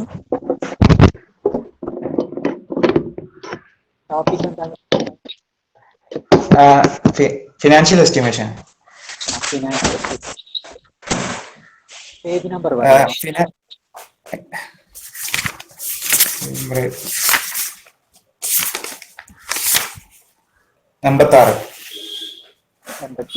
പുതിയവര് നോട്ട് ചെയ്യുക. പേജ് നമ്പർ 86ലാണ് financial estimation of academic libraries ആണ് പറയുന്നത്. എടുത്തോളൂ. ഫിനാൻഷ്യൽ എസ്റ്റിമേഷൻ ആണ് ഞാൻ പറയാൻ പോകുന്നത്. ഫസ്റ്റ് ഇതിന്റെ സോഴ്സ് ഓഫ് ലൈബ്രറി ഫിനാൻസിനെ കുറിച്ച് പറയാം. അതായത് പിന്നെ നമുക്ക് ഒന്നാമത്തെ അതായത് യൂണിവേഴ്സിറ്റി ബജറ്റ് നമുക്ക് ഇതിനുള്ള ഫിനാൻസ് കിട്ടും. അതുപോലെ തന്നെ യൂണിവേഴ്സിറ്റി ഗ്രാന്റ് UGCയിൽ നിന്ന് നമുക്ക് ഗ്രാന്റ് കിട്ടും. അതുപോലെ ഗവൺമെന്റിന്റെ കയ്യിൽ നിന്നും, അതുപോലെ ഫൗണ്ടേഷൻ ഓഫ് അതർ ഏജൻസീസ് അതുപോലെ ഡൊണേഷൻ ആയിട്ട് കിട്ടും. പിന്നെ മിസലേനിയസ് സോഴ്സ് പരമായിട്ടും നമുക്ക് കിട്ടും. ഞങ്ങൾ എടുക്കാൻ പോകുന്നത് ഫിനാൻഷ്യൽ എസ്റ്റിമേഷൻ ആണ്. ആദ്യം ഇതിന് 3 മെത്തേഡാണുള്ളത്. ഒന്നാമത്തെ മെത്തേഡ് പെർ ക്യാപിറ്റ മെത്തേഡാണ്. ആ പെർ ക്യാപിറ്റ മെത്തേഡ് എന്ന് പറഞ്ഞു കഴിഞ്ഞാൽ ഒരാൾ minimum amount per member is estimated ആണ്. അതായത് ഒരാൾക്ക് ഇത്ര പൈസ എന്നുള്ള നിരക്കാണ് ലൈബ്രറിയിൽ ഒരു യൂണിവേഴ്സിറ്റി അല്ലെങ്കിൽ ഒരു സ്കൂളോ ചെയ്യേണ്ടത് എന്നാണ്. ഇതിൽ കോത്താരി കമ്മീഷൻ സജസ്റ്റ് ചെയ്തത് ഒരു യൂണിവേഴ്സിറ്റി ആണെങ്കിൽ ആ യൂണിവേഴ്സിറ്റിയിൽ ഒരു വർഷം ഒരു കുട്ടിക്ക് 25 രൂപ എന്ന നിരക്കിലാണ് അവര് സജസ്റ്റ് ചെയ്തത്. അതുപോലെ തന്നെ ടീച്ചർക്കാണെങ്കിൽ 300 രൂപ എന്ന രീതിയിലാണ് ലൈബ്രറിയിൽ എസ്റ്റിമേറ്റ് ചെയ്തത്. അവിടെ ഇത് സ്കൂളുകളിലാണെങ്കിൽ ഒരു കുട്ടിക്ക് 50 രൂപയും അതുപോലെ തന്നെ ടീച്ചറിന് 150 രൂപയുമാണ് പറഞ്ഞത്. അത് ഓരോ വർഷവും ഇത് ഒന്നും കൂടി പുതുക്കേണ്ടതുണ്ട്. കാരണം സ്റ്റാഫിന്റെ സാലറീസ് ഇൻക്രീസ് ചെയ്യുന്നതും അതുപോലെ തന്നെ ഡോക്യുമെന്റ്സും എക്യുപ്മെന്റിന്റെയും കോസ്റ്റ് റൈസ് ചെയ്യുന്ന കാരണമാണ് പറയുന്നത്. ഇനി പ്രൊപ്പോർഷണൽ മെത്തേഡാണ്. ഈ പ്രൊപ്പോർഷണൽ മെത്തേഡ് പറയുന്നത് കോത്താരി കമ്മീഷൻ സജസ്റ്റ് ചെയ്തത് 6.5% എഡ്യൂക്കേഷണൽ ബജറ്റിൽ നിന്നും 6.5% ലൈബ്രറിക്കായിട്ട് ചെലവഴിക്കണമെന്നാണ് പറയുന്നത്. അതുപോലെ തന്നെ ഇതിൽ 6.5 മുതൽ 10% വരെ ചെലവഴിക്കണമെന്നാണ് പറയുന്നത്. അതായത് യൂണിവേഴ്സിറ്റിയുടെ അല്ലെങ്കിൽ കോളേജുകളുടെ എന്താണോ അവരുടെ ബജറ്റ് അവരുടെ ഇതനുസരിച്ച് സ്റ്റേജ് അനുസരിച്ച്, അതായത് ആദ്യം തുടങ്ങുന്നതാണെങ്കിൽ 10% എങ്കിലും അതിനുവേണ്ടി ചെലവഴിക്കണം എന്നതാണ് പറയുന്നത്. ഫസ്റ്റില് സ്റ്റാർട്ട് ചെയ്യുകയാണെങ്കിൽ അത് 10% വരെ തുടങ്ങണം. അതുപോലെ സ്കൂളുകളിലാണെങ്കിൽ അത് 6% ലൈബ്രറി ബജറ്റ് ആയിട്ട് ഇത് വെക്കണം എന്നാണ് കോത്താരി കമ്മീഷൻ പറയുന്നത്. ഇനി പറയാനുള്ളത് മെത്തേഡ് ഓഫ് ഡീറ്റെയിൽസ് ആണ്. മെത്തേഡ് ഓഫ് ഡീറ്റെയിൽസ് എന്ന് പറഞ്ഞു കഴിഞ്ഞാൽ ഒരു സമയത്ത് നമ്മൾ പിന്നെ അതായത് ഫിനാൻഷ്യൽ എസ്റ്റിമേഷൻ നടക്കുന്ന ഒരു സമയത്ത് നമ്മൾ പ്രിപ്പയർ ചെയ്യുന്ന സമയത്ത് അത് മൊത്തത്തിൽ അതിന്റെ ചെലവുകളും അതുപോലെ തന്നെ എത്രയാകും പിന്നെ ഒരു കുട്ടിക്ക് പിന്നെ വേണ്ടത് എന്നുള്ളതിന് ഒരു ലൈബ്രറിക്ക് എന്തൊക്കെയാണ് മൊത്തത്തിൽ ആവശ്യം എന്നുള്ളത് ഒരു വർഷത്തിൽ പിന്നെ പ്രിപ്പയർ ചെയ്യുക എന്നുള്ളതാണ്. അതിൽ UGC തന്നിരിക്കുന്ന കുറച്ച് മാർഗനിർദ്ദേശങ്ങളുണ്ട്. ഇപ്പൊ സ്റ്റാഫിനാണെങ്കിൽ UGC ഒരു പിന്നെ എന്താ പറയാ സ്കെയിൽ അതായത് പിന്നെ അവരുടെ സാലറീസ് കൊടുക്കുകയാണെങ്കിൽ അതിനൊരു പിന്നെ ഒരു മാനദണ്ഡം UGC വെച്ചിട്ടുണ്ട്. അതുപോലെ തന്നെ കോസ്റ്റ് ഓഫ് ബുക്സ് ഓരോ റീഡിംഗ് മെറ്റീരിയൽസ് പിന്നെ റേറ്റ് നോക്കുകയാണെങ്കിൽ RS15 മുതൽ അതുപോലെ തന്നെ ഒരു കുട്ടിക്ക് 15 പിന്നെ UGC കണക്കാക്കിയത്. അതുപോലെ തന്നെ ടീച്ചേഴ്സിന് 200 രൂപയാണ്. അത് calculate of cost of books and author reading material എന്നാണ് പറയുന്നത്. അതുപോലെ തന്നെ 5% of cost of books and other reading material can be used for stacking, storing and service books എന്നാണ് പിന്നെ പറയുന്നത്. പിന്നെ അതുപോലെ തന്നെ norms have been fixed for initial grants required to build up the basic collection of reading material for newly started university. അതായത് പുതിയ തുടങ്ങിയ പിന്നെ യൂണിവേഴ്സിറ്റികളിലേക്ക് പിന്നെ ഇനീഷ്യൽ ഗ്രാൻസ് ആയിട്ട് ഒരു ഫിക്സ്ഡ് ആയിട്ട് ഒരു പിന്നെ ഇത് കൊടുക്കണമെന്നാണ് UGC പറയുന്നത്. അതുപോലെ തന്നെ എന്താണ് ഫിനാൻഷ്യൽ എസ്റ്റിമേഷൻ എന്ന് പറഞ്ഞു കഴിഞ്ഞാൽ പിന്നെ അതായത് നമ്മൾ ഒരു ലൈബ്രറിയിലേക്ക് വേണ്ട ആവശ്യമായിട്ടുള്ള സാധനങ്ങൾ എത്രത്തോളം ഉണ്ട്, എത്രത്തോളം പിന്നെ കണക്കെടുക്കുകയാണ്, എത്രത്തോളം ഉണ്ടായാലാണ് ലൈബ്രറിയിലേക്ക് നമുക്ക് ഒരു വർഷം ചെലവഴിക്കാൻ കഴിയുക എന്നുള്ളത്. ബജറ്റ് എന്ന് പറഞ്ഞു കഴിഞ്ഞാൽ നമ്മുടെ കയ്യിലുള്ള എമൗണ്ട് വെച്ചിട്ട് നമ്മൾ പിന്നെ ലൈബ്രറിയിൽ ഇന്ന പിന്നെ കാര്യങ്ങളൊക്കെ ചെയ്യാം. എന്നാൽ ഫിനാൻഷ്യൽ എസ്റ്റിമേഷൻ എന്ന് പറഞ്ഞാൽ ലൈബ്രറിയിലേക്ക് എന്തൊക്കെ ആവശ്യമാണ് എന്നുള്ളതിനെ അക്കൗണ്ട് ചെയ്യുക എന്നുള്ളതാണ്. സാറേ എന്റെ ടോപ്പിക് ഇത്രയേ ഉള്ളൂ. Sir okay okay. പിന്നെ ഫിനാൻഷ്യൽ എസ്റ്റിമേഷൻ ഇത് കുറച്ച് കണക്കുകളാണ്. പുതിയവരൊന്ന് ശ്രദ്ധിക്കുക, അത് കുറച്ച് കണക്കുകളൊക്കെ എങ്ങനെയാണ് നമ്മൾ എമൗണ്ട് ചെലവഴിക്കേണ്ടത് എന്നുള്ളത്. ഇപ്പോൾ ഫണ്ട് അനുസരിച്ച് നമുക്ക് ലൈബ്രറിയിലേക്ക് കിട്ടിയിട്ടുള്ള എമൗണ്ട് എങ്ങനെയൊക്കെ ചെലവഴിക്കണം എന്നുള്ള കുറച്ച് കണക്കുകളൊക്കെയാണ്. ഇപ്പോൾ ബുക്കിന് എത്ര % ബുക്കിന് നമ്മൾ കളക്ഷന് വേണ്ടി ചെലവഴിക്കേണ്ടത്, അതുപോലെ സ്റ്റാഫ് സാലറി ഒക്കെ ആയിട്ട് എത്രയാണ് ചെലവഴിക്കേണ്ടത്, അതോടെ യൂസേഴ്സിനനുസരിച്ച് ഒരു യൂസർ ആണെങ്കിൽ അല്ലെങ്കിൽ ഒരു ടീച്ചർക്കാണെങ്കിൽ എത്ര എമൗണ്ട് ഒരു വർഷത്തിൽ ചെലവഴിക്കണം എന്നൊക്കെ പറഞ്ഞ കുറച്ച് മെത്തേഡ്സ്. അത് ബജറ്റ് റിലേറ്റഡ് ആയിട്ടുള്ള സംഭവങ്ങളാണ്. ഓരോ വർഷം നമ്മൾ എങ്ങനെ തീരുമാനിക്കണം എന്നുള്ളത്. അത് പിന്നെ ഗവൺമെന്റ് അണ്ടറിലുള്ള ലൈബ്രറികളിലാണെങ്കിൽ അവർക്ക് റൂൾ ഉണ്ടായിരിക്കും, പിന്നെ ഇത്ര എമൗണ്ട് കൊടുക്കും എന്നുള്ളതും അതിന് ഇന്ന രീതിയിലൊക്കെ ചെലവഴിക്കണം എന്നുള്ളതൊക്കെ ഉണ്ടായിരിക്കും. അല്ലാത്ത പിന്നെ അൺഎയ്ഡഡ് ആയിട്ടുള്ളതിലൊക്കെ നമ്മൾ തീരുമാനിക്കുക, അത്രയേ ഉള്ളൂ. അല്ലാണ്ട് ഈ റൂൾ അനുസരിച്ച് പോകണമെന്നില്ല. പക്ഷെ ഇങ്ങനെയൊക്കെ ചെയ്യാനാവും. നമ്മൾ ചെയ്യേണ്ടത് ഇങ്ങനെയൊക്കെയാണ്. ഇങ്ങനെ പെർസെൻറ്റേജ് യൂസേഴ്സിനനുസരിച്ച് ടീച്ചേഴ്സിനനുസരിച്ച് ഒക്കെയാണ് നമ്മൾ എമൗണ്ട്, നമുക്ക് കിട്ടുന്ന എമൗണ്ട് അതിനനുസരിച്ച് ഡിവൈഡ് ചെയ്തിട്ടാണ് കൊടുക്കേണ്ടത്. ഇത്രയും അറിഞ്ഞിരുന്നാൽ മതി. ഇതിൽ ചെറിയൊരു ടോപ്പിക് മാത്രമാണ് ഫിനാൻഷ്യൽ എസ്റ്റിമേഷൻ എന്ന് പറയുന്നത്. പിന്നെ ഉച്ചയ്ക്ക് ശേഷം 2 മണിക്കാണ് സ്റ്റാർട്ട് ചെയ്യുക കേട്ടോ. പുതിയവർ ശ്രദ്ധിക്കുക, എടുക്കേണ്ടവരും ശ്രദ്ധിക്കുക. 2 മണിക്കാണ് ഉച്ചയ്ക്ക് ശേഷമുള്ളത് സ്റ്റാർട്ട് ചെയ്യുക. ഇനി ആരാ ഇനി എടുക്കുക? ആരെങ്കിലും അക്കാഡമിക് ലൈബ്രറി എടുക്കാനുള്ളവർ വരും.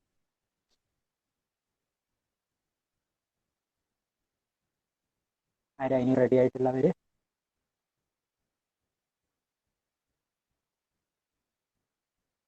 പഴയ ബാച്ചിലെല്ലാവരും ഇപ്പോൾ അതിലില്ലാന്ന് തോന്നുന്നു. പുതിയവർ മാത്രമേ ഉള്ളൂ. ആരെങ്കിലും എടുത്തോളൂ. റെഡി ആയിട്ടുള്ള ആരെങ്കിലും എടുത്തോളൂ. ആ ആരാണ്? ആൻസി. അതെ, ആ ടോപ്പിക് പറഞ്ഞോളൂ. ഗവേണിംഗ് ബോഡിയാണ്, library governing board. Governing body Manoj sir എടുത്തു പോയതാണ് അല്ലേ? കുഴപ്പമില്ല. എടുത്തു പോയി സാർ. അത് ഈ ടോപ്പിക് ഞാൻ പിന്നെ തന്നതാണോ? ലാസ്റ്റ് തന്നതാണെന്ന് തോന്നുന്നില്ലേ? തന്നതാണ്. അതെ അതെ. അത് ഞാൻ അറിഞ്ഞില്ല, മറ്റേയാൾക്ക് കൊടുത്തു കഴിഞ്ഞു ഞാൻ അറിഞ്ഞില്ല. അത് കുഴപ്പമില്ല. അത് കുഴപ്പമില്ല, എടുത്തോളൂ. അത് കുഴപ്പമില്ല. ഓക്കെ. വീഡിയോ ഒക്കെ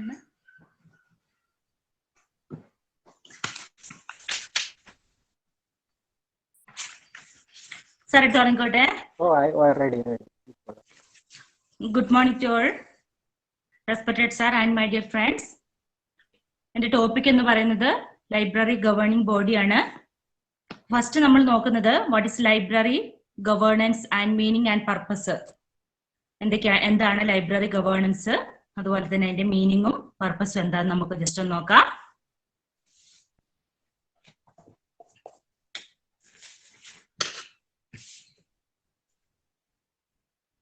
Webster's Third New International Dictionary indicates that governance is the synonym for government, and it means the act, process, or power of governing. Specifically, authentic direction and control. The same meaning is also applicable to the word governance in library governance. Governance also means the act of governing, of exercising authority. The aspect of governance has over the years gained momentum and a wider meaning. Good government also implies accountability, transparency, participation, opens, and the rule of law. Governance involves interaction and refers to a process to build power, authority, and influence. ഇപ്പൊ നമ്മൾ നോക്കുമ്പോൾ library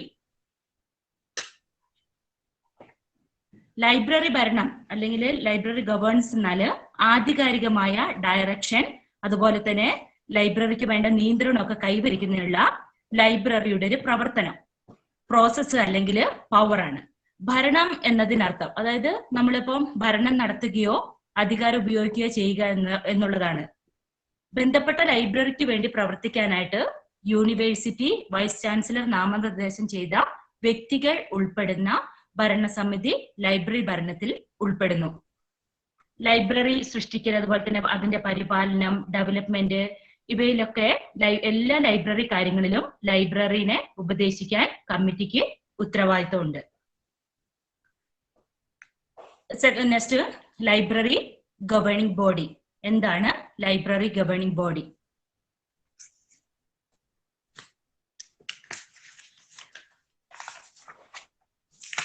A library governing body is sometimes called by other names like library committee, library board, library trustee, advisory committee, etc. Such a committee helps the librarian by extending its cooperation in interpreting the library policies to the public and in acting as a buffer between the librarian and the library authority. Interested in the growth and development of the library and its services, a library committee would lay down policies and programs, including extension services. അതായത് librarian alone cannot manage a library because he has to interact with the authority, with the users and with library staff. ഇപ്പൊ നമ്മൾ പറയുന്നത് library governing body എന്ന് പറഞ്ഞാല് ഇപ്പൊ ബന്ധപ്പെട്ട ലൈബ്രറിയുടെ പേരിൽ പ്രവർത്തിക്കാൻ നിയമപ്രകാരം അധികാരപ്പെടുത്തിയ ഒരു വ്യക്തി അല്ലെങ്കിൽ കൂട്ടായ ഒരു സംഘടനയാണ് ലൈബ്രറി ഭരണസമിതി. അത് library committee, library board, library trustee, അതുപോലെ തന്നെ അഡ്വൈസറി കമ്മിറ്റി തുടങ്ങിയ പേരുകളിൽ ഒരു ലൈബ്രറി സമിതിയെ വിളിക്കാറുണ്ട്. ലൈബ്രറി നയങ്ങൾ പൊതുജനങ്ങൾക്ക് വ്യാഖ്യാനിക്കുന്നതിനും അതുപോലെ തന്നെ ലൈബ്രറിയനും ലൈബ്രറി അതോറിറ്റിയും തമ്മിലുള്ള ബഫറായി പ്രവർത്തിക്കുന്നതിനും അത്തരമൊരു കമ്മിറ്റി ലൈബ്രറിയനെ സഹായിക്കുന്നു. കൂടാതെ ലൈബ്രറിയുടെയും അതിന്റെ സേവനങ്ങളുടെയും വളർച്ചയിലും വികാസത്തിലും താല്പര്യമുള്ള ഒരു വിപുലീകരണ സേവനങ്ങൾ ഉൾപ്പെടെയുള്ള നയങ്ങളും പ്രോഗ്രാമുകളും ലൈബ്രറി കമ്മിറ്റി തയ്യാറാക്കും. Next, needs of library governing body. Then we can discuss about needs of library governing body. Library ഭരണസമിതിയുടെ ആവശ്യങ്ങൾ, അതിന് കുറച്ച് പോയിന്റ്സ് നമുക്ക് ഇവിടെ തന്നിട്ടുണ്ട്. അതിൽ ഫസ്റ്റ് വൺ, ലൈബ്രറി അതോറിറ്റിയുടെയും ലൈബ്രറിയും തമ്മിലുള്ള ബഫർ ഏജൻസി ആയിട്ട് ഇത് പ്രവർത്തിക്കുന്നു. പേജ് നമ്പർ 48-ലാണുള്ളത്. ലൈബ്രറി അതോറിറ്റിയുടെയും ലൈബ്രറിയും തമ്മിലുള്ള ഒരു ബഫർ ഏജൻസി ആയിട്ട് പ്രവർത്തിക്കുന്നു. രണ്ടാമതായിട്ട്, സമൂഹത്തിനും അധികാരികൾക്കും ലൈബ്രറിയുടെ ആവശ്യകതകളുടെ ഒരു ഇടനിലക്കാരനായിട്ട് പ്രവർത്തിക്കുകയും കൂടുതൽ ഫണ്ടുകൾക്കായിട്ട് അപേക്ഷിക്കുകയും ചെയ്യുന്നു. Next one, library as per മാനദണ്ഡങ്ങൾക്ക് ആവശ്യമായ സാമ്പത്തിക പിന്തുണ വിലയിരുത്തുന്നു. നെക്സ്റ്റ് വൺ, ഉപഭോക്താക്കൾക്ക് പ്രാധാന്യമുള്ള ഇമ്പോർട്ടന്റ് ആയിട്ടുള്ള തീരുമാനങ്ങളെ പ്രതിരോധിക്കാൻ ലൈബ്രറിയന് പിന്തുണ നൽകുന്നു. അതുപോലെ തന്നെ ലൈബ്രറി നയവും യൂസേഴ്സും തമ്മിലുള്ള മികച്ച ധാരണ ഉറപ്പാക്കുന്നു. ലൈബ്രറി പ്രവർത്തനങ്ങളുടെ ഒരു വാച്ച് ഡോഗായി അത് ലൈബ്രറി ഗവേണിംഗ് ബോഡി പ്രവർത്തിക്കുമെന്നതിനാൽ ലൈബ്രറിയും കൂടുതൽ ജാഗ്രത, അലേർട്ട് ഉള്ളവരായിട്ട് മാറുന്നു. ചില സാഹചര്യങ്ങളിൽ ഓർഗനൈസേഷന് കാര്യക്ഷമമായ ലൈബ്രറിയനെ നിയമിക്കുന്നതിനുള്ള ജോലി ഏറ്റെടുക്കുന്നു. Then we can discuss about the powers and the functions of library governing body. നമുക്കിവിടെ കുറച്ച് പോയിന്റ്സ് തന്നിട്ടുണ്ട്. അതിൽ ഫംഗ്ഷൻസിൽ നമ്മൾ ഫസ്റ്റ് നമ്മൾ പറയുന്നത് ലൈബ്രറി നയങ്ങളും ലക്ഷ്യങ്ങളും രൂപപ്പെടുത്തുക എന്നുള്ളതാണ്. ഫംഗ്ഷൻസില് ലൈബ്രറി ഗവേണിംഗ് ബോഡിയുടെ ഫംഗ്ഷൻസില് ലൈബ്രറി നയങ്ങളും ലക്ഷ്യങ്ങളും രൂപപ്പെടുത്തുക എന്നുള്ളതാണ്. നെക്സ്റ്റ് വൺ, എല്ലാ ലൈബ്രറി വികസന പരിപാടികളും പ്രവർത്തനങ്ങളും പ്ലാൻ ചെയ്യുക. നെക്സ്റ്റ് വൺ, ലൈബ്രറി വിഭവങ്ങളുടെ മികച്ച ഉപയോഗവുമായി ബന്ധപ്പെട്ട നിയമങ്ങളും നിയന്ത്രണങ്ങളും സമാഹരിക്കുകയും അത് അവലോകനം ചെയ്യുകയും ചെയ്യുക. നെക്സ്റ്റ് വൺ, കമ്മിറ്റിക്ക് ഉപഭോക്താക്കൾക്ക് ആവശ്യമായ ബുക്സ് അതുപോലെ തന്നെ പീരിയോഡിക്കൽസ് ഇൻഫർമേഷൻ റെക്കോർഡ്സ് ഒക്കെ സെലക്ട് ചെയ്യുക. നെക്സ്റ്റ് വൺ, ലൈബ്രറികൾക്കുള്ള ഗിഫ്റ്റ് ഡൊണേഷൻസ് ഇവയൊക്കെ സ്വീകരിക്കുക. ഡോക്യുമെന്റുകളിൽ നിന്ന് കള നിയന്ത്രണം നടത്തുക. അതുപോലെ തന്നെ യൂണിവേഴ്സിറ്റി പോളിസി പിന്തുടർന്ന് സ്റ്റേഷനറി ഐറ്റംസ്, ഫർണിച്ചർ, മറ്റു ഉപകരണങ്ങൾ എന്നിവ വാങ്ങുന്നതിന് ലൈബ്രറിയന്റെ അഭ്യർത്ഥന പരിഗണിക്കുക. അതുപോലെ തന്നെ ലൈബ്രറിയുടെയും ഉപഭോക്തൃ കമ്മിറ്റിയുടെയും തമ്മിലുള്ള ഒരു റിലേഷനായിട്ട് പ്രവർത്തിക്കുക. സ്റ്റാഫിന്റെ ആവശ്യകതകളും നിയമനങ്ങളും റെക്കമെൻഡ് ചെയ്യുക. ലൈബ്രറി സ്റ്റാഫ് ലൈബ്രറി പോളിസി നടപ്പിലാക്കുന്നത് നിരീക്ഷിക്കുക. ബഡ്ജറ്റ് എസ്റ്റിമേറ്റുകൾ കാണുക. അത് വിവിധ ഇനങ്ങൾ ലൈബ്രറി അക്കൗണ്ട്സ്, ചെലവുകൾ എന്നിവയ്ക്കായിട്ട് ഫണ്ട് വിഭജനം അംഗീകരിക്കുക. നെക്സ്റ്റ് വൺ, ലൈബ്രറിയന്റെ വാർഷിക സ്ഥിതി വിവര റിപ്പോർട്ടുകൾ തയ്യാറാക്കുന്നത് ഉറപ്പുവരുത്തുക. പിന്നെ ഒരു കമ്മിറ്റിയെ നിയോഗിച്ചോ അല്ലെങ്കിൽ ഏജൻസിക്ക് പുറത്തുള്ള ഔട്ട്സോഴ്സ് വഴിയോ സ്റ്റോക്ക് പരിശോധന നടത്താൻ ലൈബ്രറിയെ സുഗമമാക്കുക. ലൈബ്രറി അതിനായിട്ട് യോഗ്യമാക്കുക. നെക്സ്റ്റ് വൺ, ബുക്സ് വാങ്ങുന്നതിനും അതുപോലെ തന്നെ സ്റ്റാഫിന്റെ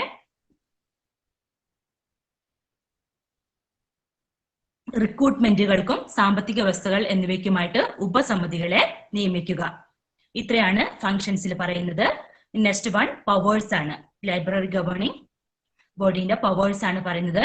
usually library authorities retain certain powers. They are not passed on to the library committee. സാധാരണയായിട്ട് ലൈബ്രറി അതോറിറ്റീസ് ചില അധികാരങ്ങൾ നിലനിർത്തുന്നു. അവ ലൈബ്രറി കമ്മിറ്റിക്ക് കൈമാറാറില്ല. ഇവ ബന്ധപ്പെട്ട അത് തമ്മിലുള്ള അതിനോട് റിലേഷൻ ആയിട്ടുള്ള പവേഴ്സ് ആണ് ഇവിടെ പറയുന്നത്. ഒന്ന്, സാമ്പത്തിക സഹായമാണ്. രണ്ടാമതായിട്ട്, വൈവിധ്യമാർന്ന സേവനങ്ങൾ നൽകുന്നതിന് ലൈബ്രറി നികുതി നിരക്കുകൾ, ഫീസ് ഓർ ചാർജസ് ഈടാക്കുകയോ അതുപോലെ തന്നെ അത് വർദ്ധിപ്പിക്കുകയോ ചെയ്യുക. നെക്സ്റ്റ് വൺ, പുതിയ പോസ്റ്റുകൾക്കുള്ള നെക്സ്റ്റ് വൺ, സീനിയർ ലൈബ്രറി സ്റ്റാഫുകളുടെ നിയമനം.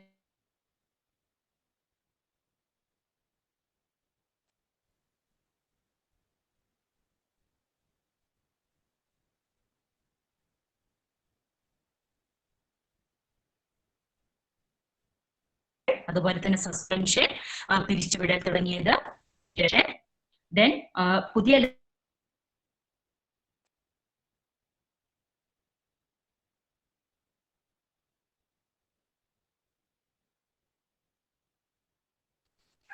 ലൈബ്രറി ബിൽഡിംഗിന്റെ പ്ലാനിങ്, ഡിസൈനിങ് ആൻഡ് എക്സ്പെൻഡിച്ചർ, നിലവിലുള്ള കെട്ടിടത്തിന്റെ നവീകരണം, നെറ്റ്വർക്കിംഗ് അല്ലെങ്കിൽ മറ്റ് ലൈബ്രറികളുമായിട്ടോ ഏജൻസികളുമായിട്ടുള്ള മറ്റേതെങ്കിലും സഹകരണ സംരംഭങ്ങളിലെ പങ്കാളിത്തം, അതുപോലെ തന്നെ ബാങ്ക്, പബ്ലിക് ഓർ പ്രൈവറ്റ് ഏജൻസികളിൽ നിന്ന് വായ്പ സമാഹരിക്കുക. ഇതൊക്കെയാണ് ഒരു ലൈബ്രറി കമ്മിറ്റിയുടെ ഫങ്ഷൻസും പവേഴ്സ് എന്ന് പറയുന്നത്. Then we can discuss about the types of academic library committees ആണ് അതിനകത്ത് വരുന്നത്. അതിൽ ഫസ്റ്റ് വൺ, എക്സിക്യൂട്ടീവ് കമ്മിറ്റിയാണ്. അത് പ്രവർത്തക സമിതി. എക്സിക്യൂട്ടീവ് കമ്മിറ്റിക്ക് നൽകിയിട്ടുള്ള അധികാരങ്ങൾ അവർ എൻജോയ് ചെയ്യുന്നതോടൊപ്പം മാത്രമല്ല ഒരു നടപടിയും ലൈബ്രറിക്ക് അതോറിറ്റിക്ക് റിപ്പോർട്ട് ചെയ്യേണ്ടതില്ല. രണ്ടാമതായിട്ട് സെൽഫ് പ്രിപ്പറേഷൻ കമ്മിറ്റിയാണ്. അതായത് സ്വയം തയ്യാറാക്കൽ സമിതി. അതായത് ഇതൊരു പ്രതിമ സ്റ്റാറ്റ്യൂവിന്റെ വ്യവസ്ഥകൾ പ്രകാരം സൃഷ്ടിക്കപ്പെട്ട ഒരു കമ്മിറ്റി എന്നാണ്. അതിന്റെ ഭരണഘടന, അധികാരവും പ്രവർത്തനങ്ങളും നിയമത്തിൽ തന്നെ ഓൾറെഡി നൽകിയിട്ടുണ്ട്. മൂന്നാമതായിട്ട് റിപ്പോർട്ടിംഗ് കമ്മിറ്റിയാണ്. അതായത് പരിമിതികളിലുള്ള തീരുമാനങ്ങൾക്കും പ്രവൃത്തികൾക്കും അതോറിറ്റിയിൽ നിന്നും സ്ഥിരീകരണം ആവശ്യമില്ല. They are simply reported to it. Then the fourth one, recommending committee ആണ്. This type of committee has no real power. It can only recommend certain proposals and or actions and it is for the authority to accept them and act upon them. And fifth one, ad hoc committee എന്ന താൽക്കാലികമായിട്ടുള്ള ഒരു കമ്മിറ്റിയാണ്. Ad hoc committee is a special committee appointed for performing specific jobs in a particular time. അതൊരു താൽക്കാലിക കമ്മിറ്റിയാണ്. Next one sub committee, ഉപസമിതികളാണ്. അതായത് sub കമ്മിറ്റിയിൽ കുറച്ച് ആളുകളെ വെച്ചുകൊണ്ട് നല്ല നോളജ്, അതിൽ എക്സ്പീരിയൻസ് ആയിട്ടുള്ള ഫോർസൈറ്റഡ് ആയിട്ടുള്ള ആളുകളുടെ ഒരു കമ്മിറ്റിയാണ്. അതൊരു പ്രത്യേക സമയത്തിനുള്ള വർക്ക് ചെയ്യുക, ബുക്ക് സെലക്ഷൻ, അതുപോലെ തന്നെ അറ്റകുറ്റപ്പണികള്, മാർക്കറ്റിംഗ് സർവീസസ്, റിസോഴ്സ് ജനറേഷൻ തുടങ്ങിയ നിർദ്ദിഷ്ട പ്രശ്നങ്ങൾ നോക്കുന്നതിനായിട്ടാണ് സാധാരണ സബ് കമ്മിറ്റി രൂപീകരിക്കുന്നത്. നെക്സ്റ്റ് വരുന്നത് കോൺസ്റ്റിറ്റ്യൂഷൻ ആണ്. അപ്പൊ അതായത് വ്യത്യസ്ത ലൈബ്രറി കമ്മിറ്റികൾ രൂപീകരിക്കുന്നത് ലൈബ്രറി അതോറിറ്റി ഓർ പേരന്റ്സ് ഓർഗനൈസേഷന്റെ സ്റ്റാറ്റ്യൂസ്, നിയമങ്ങളൊക്കെ അനുസരിച്ചിട്ടാണ്. അവരുടെ ഭരണഘടനാ സ്ഥാപനങ്ങളിൽ നിന്ന് വ്യത്യസ്തമായിരിക്കും. കമ്മിറ്റി സെക്രട്ടറി ആയിട്ട് ലൈബ്രറിയിൽ പ്രവർത്തിക്കുന്നു. ഒരു ലൈബ്രറി കമ്മിറ്റിയിൽ ഒരു ചെയർമാനും നിശ്ചിത മെമ്പേഴ്സും ഉണ്ട്. മിക്ക ഇന്ത്യൻ യൂണിവേഴ്സിറ്റികളിലും വൈസ് ചാൻസലർ, അതുപോലെ തന്നെ സ്കൂളുകളുടെ ചെയർമാനും സ്കൂളുകളുടെയൊക്കെ ചെയർമാനും ഡീനുമാണ്. വകുപ്പുകളുടെ മേധാവികളും ചില മുതിർന്ന ഫാക്കൽറ്റി മെമ്പേഴ്സും ലൈബ്രറി കമ്മിറ്റി രൂപീകരിക്കുന്നു. അതുപോലെ തന്നെ കോളേജുകളില് പ്രസിഡന്റ് അല്ലെങ്കിൽ കോളേജ് കമ്മിറ്റി ചെയർമാൻ അല്ലെങ്കിൽ കോളേജ് പ്രിൻസിപ്പൽ എന്നിവർ വകുപ്പുകളുടെ ചെയർമാനും തലവനുമായിരിക്കും. ഇനി അംഗങ്ങളുടെ എണ്ണം മറ്റു ഒരു സ്ഥാപനത്തിൽ നിന്നും വ്യത്യാസമുണ്ടായിരിക്കും. സാധാരണയായിട്ട് 2 മുതൽ 3 വർഷം വരെ വ്യക്തികളെ ഒരു ലൈബ്രറി കമ്മിറ്റിയിലേക്ക് നാമനിർദ്ദേശം ചെയ്യും. അവർക്ക് ലൈബ്രറിയിലും അതിന്റെ ഡെവലപ്മെന്റിലും ആത്മാർത്ഥമായിട്ട് താല്പര്യമുണ്ടാവണം. അതായത് ലൈബ്രറിയുടെ എല്ലാ പ്രവർത്തനങ്ങളിലും ആത്മാർത്ഥമായിട്ട് താല്പര്യമുണ്ടായിരിക്കും. അതുപോലെ തന്നെ 1-2 മുതിർന്ന അധ്യാപകർ നാമനിർദ്ദേശം ചെയ്യപ്പെടുക അംഗങ്ങളായിട്ട് തെരഞ്ഞെടുക്കപ്പെടുകയോ ചെയ്യാം കോളേജുകളിലൊക്കെ. അപ്പൊ ഇത്രയാണ് നമ്മൾ ലൈബ്രറി ഗവേണിംഗ് ബോഡിയിൽ പഠിക്കുന്നത്. ഇതിന് കുറച്ച് ഭാഗങ്ങൾ മനോജ് സാർ ആദ്യം തന്നെ പറഞ്ഞിട്ടുണ്ടായിരുന്നു. ഓക്കെ, ഇത്തരം കാര്യങ്ങൾ മനസ്സിലായിട്ടുണ്ടാവും എന്ന് വിചാരിക്കുന്നു. ഓക്കെ ഗവേണിംഗ് ബോഡി മതി, അത്ര മതി. കുറച്ച് കാര്യങ്ങൾ അപ്പൊ അത് ഷോർട്ട് ആൻസറിലേക്കാണ് സാധാരണ ഗവേണിംഗ് ബോഡി എന്താന്നൊക്കെ പറഞ്ഞിട്ട് ചോദിക്കാറുള്ളത്. അപ്പൊ അതിനനുസരിച്ച് കുറച്ച് കാര്യങ്ങൾ മനസ്സിലാക്കി വെക്കുക, അത്രയേ ഉള്ളൂ. ഇതിപ്പോ എലക്റ്റീവ് ആയതുകൊണ്ട് അക്കാഡമിക് ലൈബ്രറി സ്പെസിഫിക് ആയിട്ട് പഠിക്കുന്നതിനെ കൊണ്ടാണ് എല്ലാ ഭാഗവും ഇങ്ങനെ പറഞ്ഞു പോണത്. എന്നിട്ട് ഗവേണിംഗ് ബോഡി ഒക്കെ പറയുന്നത് അതുകൊണ്ടാണ്, എങ്ങനെയൊക്കെയാണ് വരേണ്ടത് എന്നുള്ളതാണ് പറയുന്നത്. അപ്പോൾ അതൊക്കെ നിങ്ങൾ ജസ്റ്റ് ഒന്ന് തിയററ്റിക്കലി പഠിച്ചു വെക്കുക എന്ന് മാത്രമേ ഉള്ളൂ. അതിന്റെ അപ്പുറത്തേക്കൊന്നും അവിടെ ഒന്നും ഇല്ല കേട്ടോ. ഗവേണിംഗ് ബോഡിയിൽ നിന്നും അങ്ങനെ വരാനുള്ള സാധ്യതകളൊന്നും ഇല്ല. ഷോർട്ട് ആൻസറിലൊക്കെ വരികയാണെങ്കിൽ മാത്രം, അത്രയേ ഉള്ളൂ. അപ്പം ഇനി അടുത്ത അൻസിൽ റിപ്പോർട്ട് അയച്ചിട്ടുണ്ടാവും അല്ലേ? അയച്ചിട്ടുണ്ട്. ഓക്കെ, ഞാൻ നോക്കിക്കോളാം. ഇനി ഉച്ചയ്ക്ക് ശേഷം 2 മണിക്ക് സ്റ്റാർട്ട് ചെയ്യും കേട്ടോ. Okay sir. അന്ന് ടൈം ഉണ്ടെങ്കിൽ 103 നമുക്ക് ബാക്കി പറയുകയും ചെയ്യാം. ഓക്കെ. ഇനി അടുത്ത ആരെങ്കിലും ഒരാളൂടെ എടുക്കോ? ഇനി ആരാ അക്കാഡമിക് എടുക്കാനുള്ളത്? അജിഷ എടുക്കുന്നോ? ഞാൻ എടുത്തോട്ടെ. College library. എന്താണ് ടോപ്പിക്? എന്താണ് ടോപ്പിക് എന്ന് പറയൂ. College library. പേജ് നമ്പർ പറയാം. Page number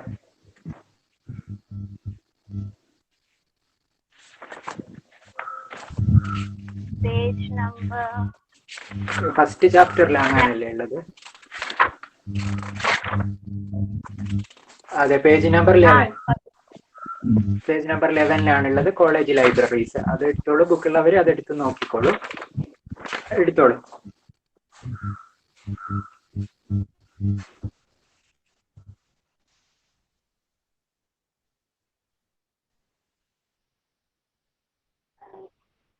Good morning, sir, and my dear friends.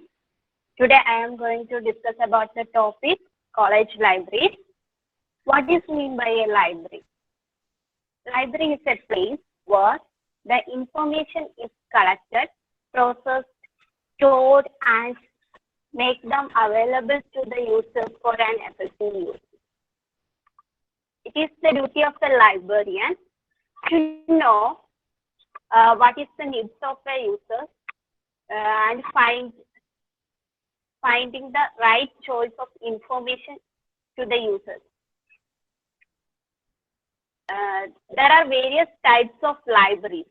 Libraries can be classified into mainly 4: national libraries, academic libraries, public libraries, and special libraries. അങ്ങനെ 4 ലൈബ്രറീസിനെ classify ചെയ്തിട്ടുണ്ട്. നമുക്ക് academic library എന്താണെന്ന് നോക്കാം.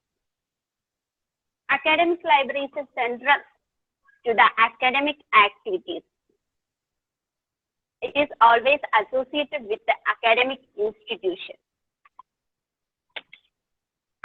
Academic libraries ne thanne pinneyum മൂന്നായിട്ട് classify ചെയ്തിട്ടുണ്ട്.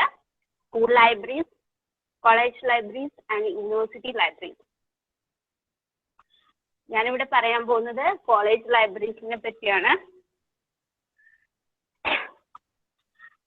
College libraries is an integral part of higher education. കുട്ടികൾ അവരുടെ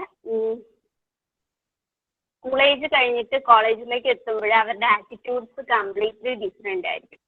അതുകൊണ്ട് തന്നെ അവിടെ ഉണ്ടാകുന്ന ഇൻഡിവിജ്വൽ അറ്റൻഷൻ, ഒരുപാട് കുട്ടികൾ ഉണ്ടാവുന്നതുകൊണ്ട് തന്നെ ടീച്ചേഴ്സിന് ഒരു ഇൻഡിവിജ്വൽ അറ്റൻഷൻ എല്ലാവർക്കും കൊടുക്കാൻ പറ്റില്ല. അതുകൊണ്ട് തന്നെ സെൽഫ് സ്റ്റഡിയും സെൽഫ് ലേണിങ്ങും ഒരു ഇമ്പോർട്ടൻറ്റ് ഫാക്ടർ ആണ്. അതാണ് കോളേജ് ലൈബ്രറീസ് അവിടെ പ്രൊവൈഡ് ചെയ്ത് കൊടുക്കുന്നത്. കോളേജ് ലൈബ്രറീസിന്റെ മെയിൻ ഒബ്ജക്റ്റീവ്സ് എന്ന് പറയുന്നത് നമ്മുടെ പാരന്റ് ഇൻസ്റ്റിറ്റ്യൂഷൻ എന്താണോ അവരുടെ ഒബ്ജക്റ്റീവ് എന്താണോ അത് ഫുൾഫിൽ ചെയ്യുന്ന രീതിയിലുള്ള ഫങ്ഷൻസ് നടപ്പിലാക്കുക എന്നുള്ളതാണ്. അതുപോലെ തന്നെ ലൈബ്രറീസിലുള്ള എല്ലാ മെറ്റീരിയൽസിന്റെയും യൂസേജ് ഉറപ്പുവരുത്തുക. അവിടെയുള്ള യൂസേഴ്സിന് എന്തൊക്കെ കളക്ഷൻസ് ആണ് ലൈബ്രറീസിലുള്ളത് അതിനെപ്പറ്റി ഒരു ബോധം ഉണ്ടാക്കി കൊടുക്കുക. അത് മാത്രമല്ല, അവരുടെ കരിക്കുലത്തിന് നിന്നുകൊണ്ട് അവർക്കൊരു വൈഡർ നോളജ് കൊടുക്കുക.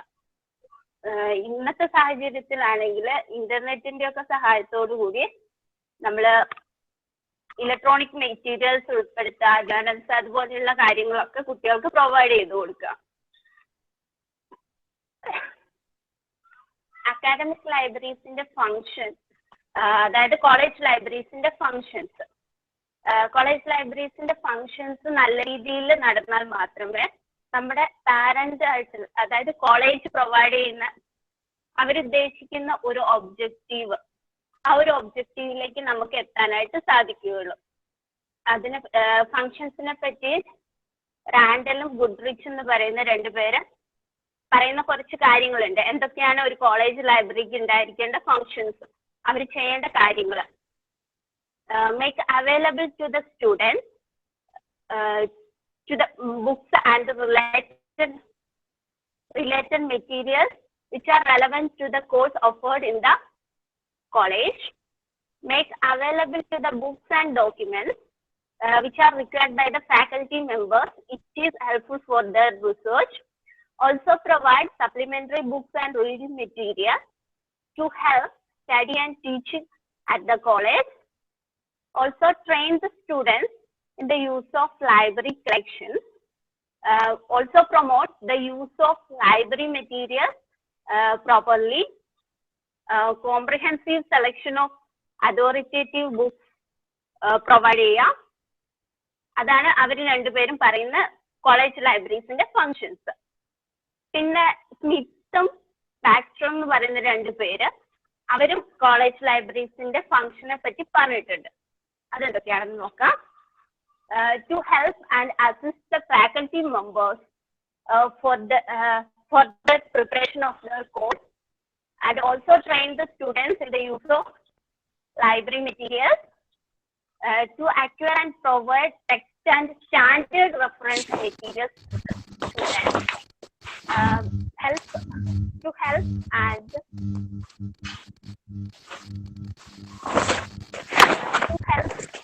with the faculty members. This is also the functions of a college library.